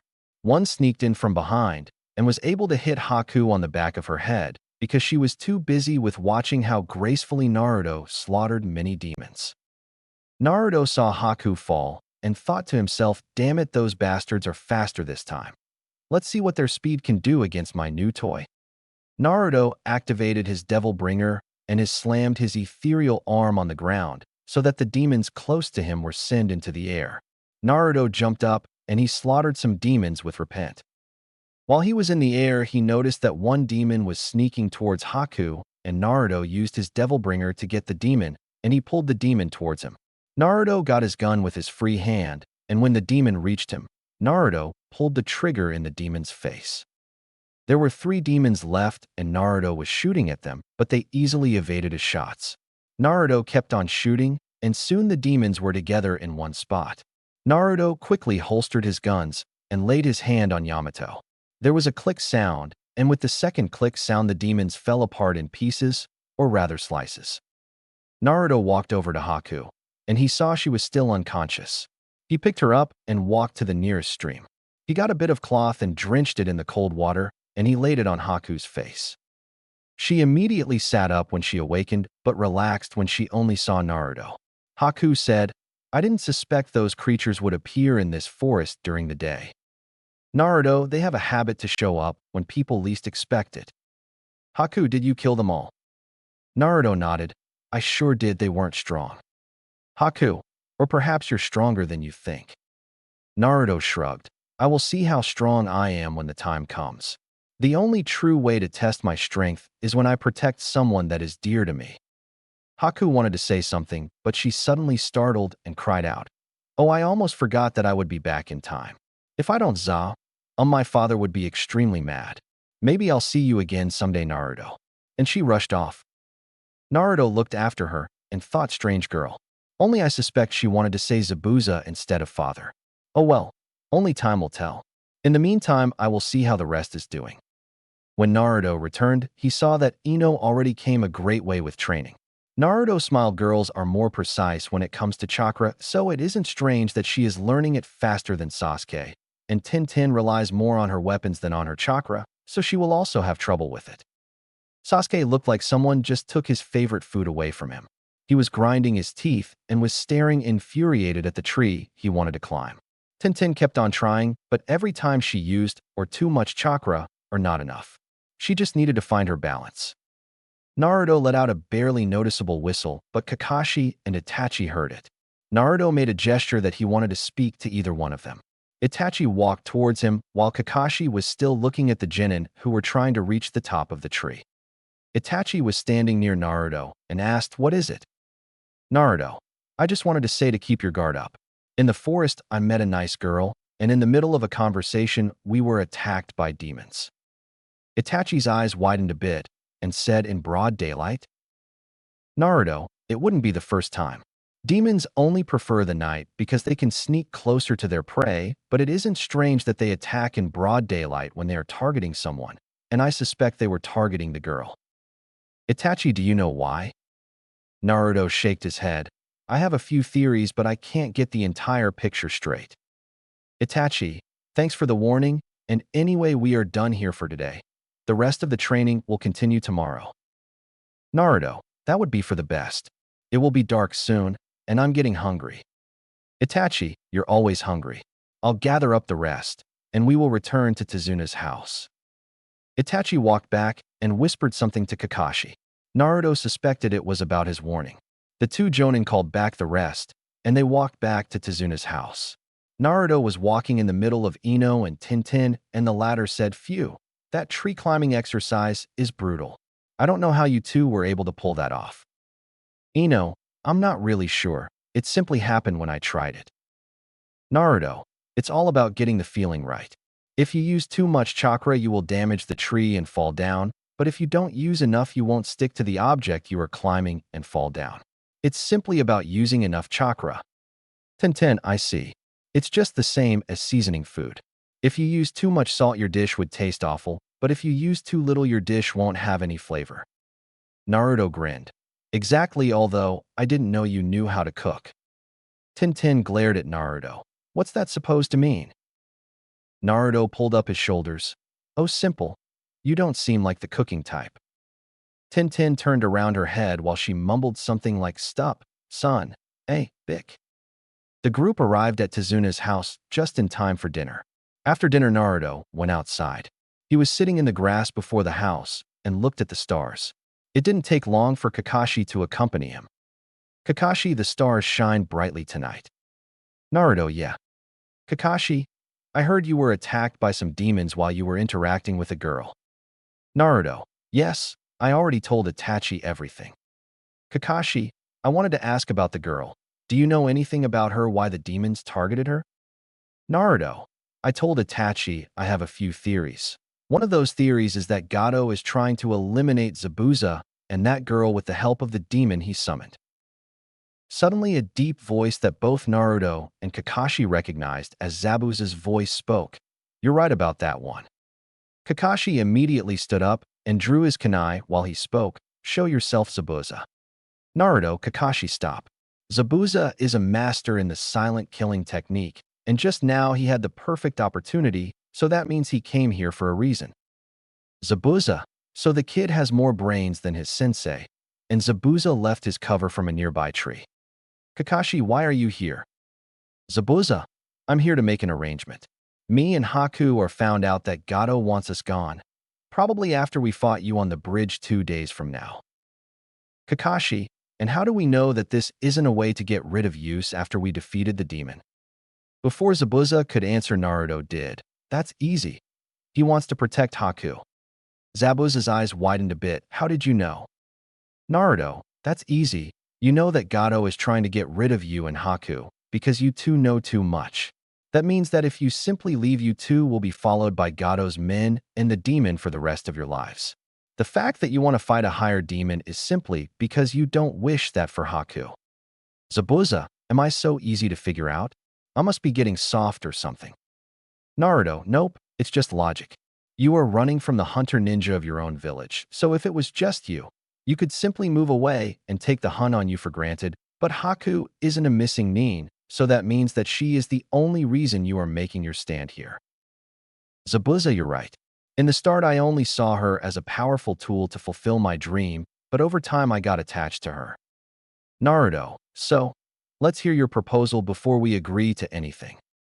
"Zabuza, in 2 days we are supposed to attack you. We will, but unlike real battles, we simply put up a show, and when all of you are dead, I'm sure Gato will show up together with his demon to get rid of me and Haku. In that moment, you guys jump up and we will fight the demon together. When he is dead, I want that you guys bring Haku to Konoha while I simply disappear. Kakashi, not a bad plan, especially since we don't know anything about that demon. Naruto, don't worry about the demon. I just wanted to know what Zabuza's motives are, and now I know. I say that we should go for it. Kakashi, I'm not sure. We will have to discuss it with the others. We need everyone's cooperation if we want this plan to succeed. Zabuza, I will hear your answer tomorrow night at this exact location. Now I must return before Gado's spies suspect anything. Zabuza made some hand signs and bunshined away, leaving Naruto and Kakashi behind. Kakashi turned to Naruto and asked, "You think we can trust him?" Naruto, I think we can. He was only our enemy because he was working for Gado, but now he knows that his employer wants him out of the picture. But he isn't sure he can fight off Gado's demon, so he tries to get as much allies as he can, in this case us. Kakashi, I think you are right. Let's go back inside and discuss it with Itachi first before we let the others know what happened here.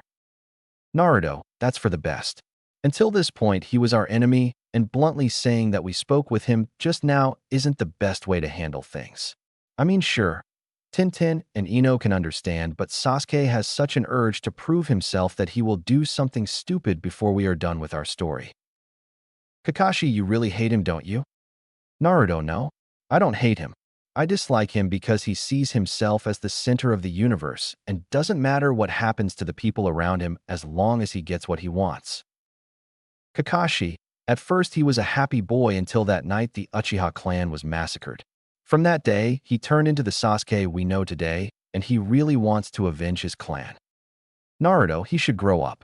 At least he still has his brother and almost every girl in Konoha. Does Sasuke-sensei keep a good eye on him?